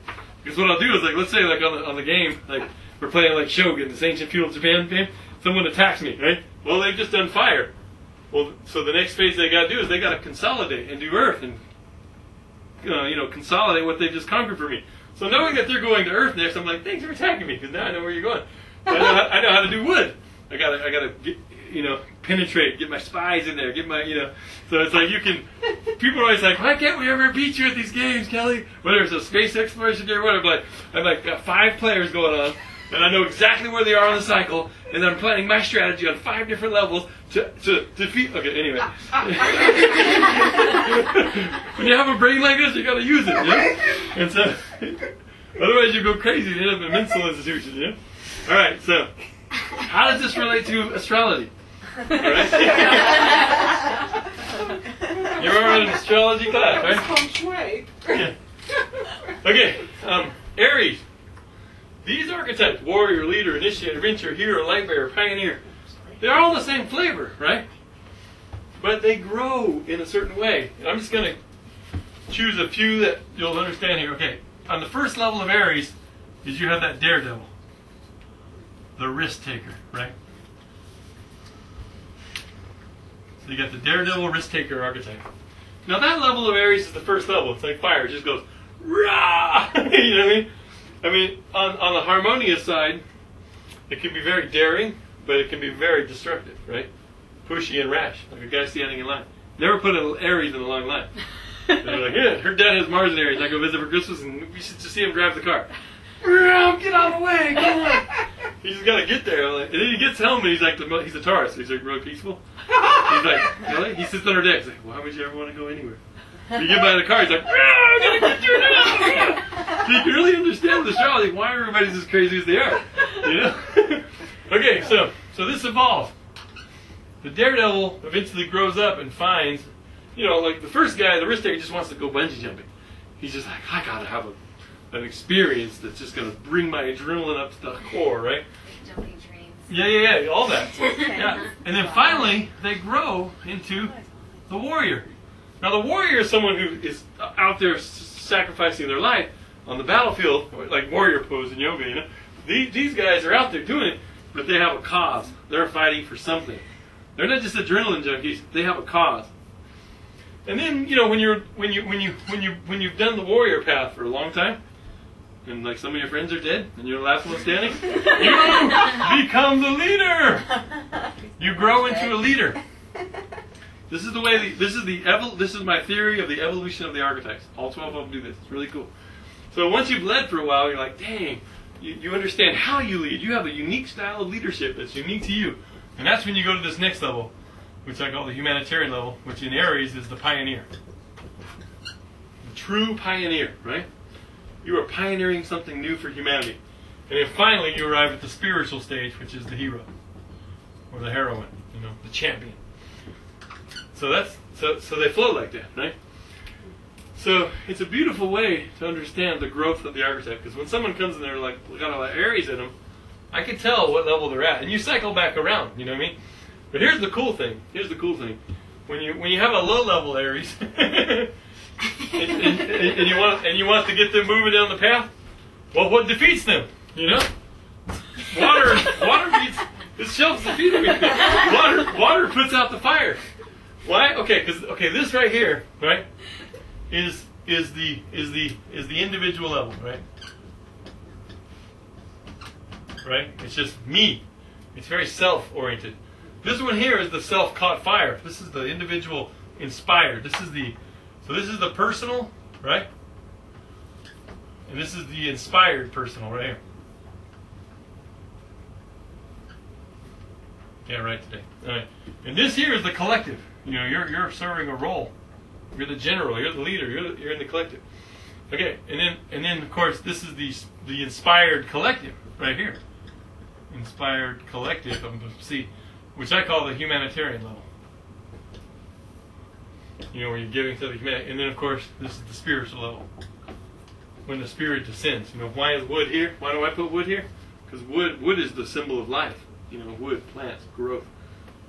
So you got spirit there. So in my Tao astrology book, I'm breaking this down. And actually, I give several examples of each. These like I have like leader, commander, or warrior, adventurer. Those kinds of things. And so, in order to get this guy growing, you got to defeat him with a good pioneer. When we do Aquarius later, you're going to see up first is the rebel nonconformist. But guess what's over here? The humanitarian. And so it takes a humanitarian to get a rebel like me going. Because when I was in school, I had straight D's and F's, and I didn't care about school. I just wanted to play D&D and hang out in the imagination realms. And everybody's like, what are you doing? And so suddenly I got in touch with, I started reading Einstein's works, and I got in touch with a true humanitarian. And I was like blown away. And it got me going on the path. Next level of Aquarius grows into the innovator, the inventor. You start putting things together and seeing if they, So every sign has this whole process that they flow through. So it's kind of cool when you look at your little sheet here, and when it says mythic dimensions, the mental. That's what I mean by just explaining the story of that archetype. It's really healing for someone because they know where they are. And then when you get down to the behavioral emotional, that level right there, that's when you get down into this stuff over here. We need to go that way. Why was wood spiritual? Wood is life. Wood is plant. We can't live without the life force in the plants. Okay. Let me erase this. Erasing that. All right. So now you know why I showed you that, because the 5 elements in the Oriental tradition aren't elements in our sense. Their elements describe the flow of change. That's what their elements are about. They're about how change happens in a cycle. So they're really beautiful, but they're not archetypal elements. I mean, they are. They have their own archetypal sense, but it's about the flow of change and how change happens and how each thing defeats each other and feeds each other. So that's a whole beautiful elemental thing all by itself. For years, I tried to go fire, earth, air, water, and try to put them together, but they don't need to go together. They just are on their own. Just like you can do tarot cards and get symbols and read for that person symbols, or you can read tea leaves. Her dad actually reads tea leaves, and or you can do astrology. Astrology doesn't need tarot. Tarot doesn't need astrology. They're both fun to study, but they're independent systems. Anyway, so Aries on the good side, on the good foot. This is Aries on the good foot. Now, when I say harmonious and inharmonious, this is like Aries gone bad. Everybody has a shadow. Every sign has a shadow side, and you have all 12 signs in you. I don't care. Like me, I have Aries in my 5th house of creativity, so I can be a little selfish in my creative house. I'm like, this is my playtime. Leave me alone. You know what I mean? Wherever you have Aries, you have some headstrong, impulsive, and anger comes out. And then you also have a place, this beautiful stuff. You like adventure there. I like adventure in my 5th house of creativity. Remember, you can relate a sign to a house. In other words, wherever that, if there's a sign on the cusp of your 10th house, then that sign is speaking to your 10th house. See? So you can say these traits, positive and light, or positive and dark, are trying to move into that house. And the key to growth in helping someone, or even work in your own chart, is to recognize when you're stepping over into this. Because when you start noticing each time you go over there, then you can say, I need to step back over here. Because here's the theory, or it's not even a theory, here's the truth of the matter here, is that the shadow side is just the extreme of the light. You know what I mean? Like a Gemini has it over here, communicative. They're great communicators over here. Overly talkative. You know what I mean? So they've taken what they're naturally good at and done it to such an extreme it's turned dark. You know what I mean? Taurus is about beauty and collecting beautiful items, then turns into greed. You know what I mean? Aries is about being bold and courageous and adventurous. But when you go too far, foolhardy, you don't think before you act, So, look at explosive is here. But you can also be explosive in a negative way. You know what I mean? Competitive is here, but competitive is also there. There's a negative way to be in competition. Like an athlete who's just so into winning that he's like, will break the rules, hurt people, smash people. Whereas there's a beautiful competitiveness that we all love to watch, Humans striving against each other in a sport. It's just like, and everybody's there, It's like, whoa, that was awesome, But there's definitely a negative competition back too. So these are some of the keywords in here. I'm going to print these sheets out for you next week. We've got to run all these down. Well, actually, not next week, but I meant to do it today, but somehow the printer didn't do it when I left. I said, I got the printer printing. Just go up there and feed some and I didn't have it. But I meant to give you these today. And I'm printing out sheets with the 5-pointed star thing with all the archetypes. You guys will be the first ones to see it. Yeah. Because I've shown these to classes before, like maybe 2 or 3 or 4 of them. But I've been working them all out in my mind, and now they're all done. So it's like, I'm going to hit you with them. See what you like. And then also you can have a sign with a planet, right? So when a planet is in a sign, it takes on this stuff, you know? If it's Mars might, Mars in Aries, you can see why Christina's dad drives like a madman. He got his Mars, which governs this sign, in this sign. So he's definitely got that impatient thing going on, right? So how does a sign relate to a house? Because we talked about how the planets did. Yeah. A sign relates to a house. Okay, remember how I said the houses are the people, places, and things, the nouns? And the planets are like verbs, they're actions. Mars is desire, Venus is urge to love. So these planets are actions.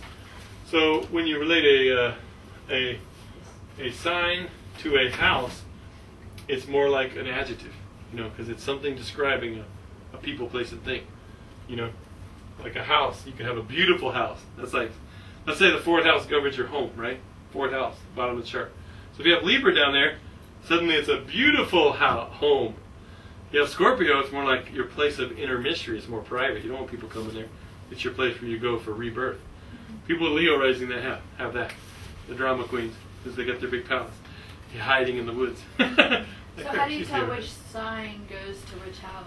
Well, you just see what's in your house. Yes. Okay, so these are the houses. See one? This sign, this cusp through that house. So Scorpio's in your 1st house. Sagittarius is in your 2nd house. Capricorn is your 3rd house. Whatever the line that starts the house cuts through, that's what sign's in that house. So in your 4th house, you have Aquarius. See? Because there's number 4. Okay. And the cusp of number 4, this little zone here, the cusp, which is the strongest point, the divider, is the line going through the house. The left side is the cusp? Yeah. Well, going around, the first one you come to going around. Okay. So, you have Leo in the midheaven.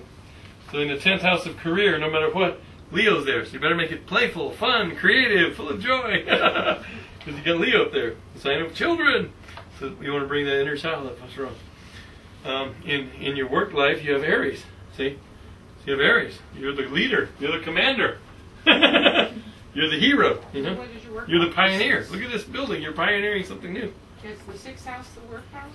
Yeah, That's the 6th job house. 6th house is the house of employment. Oh. 10th house is the house of life calling. Oh. See, there's a difference between your vocation, what you're called to do spiritually, and your daily duties and work and the grind and paying the bills. And 6th house is about coping with life.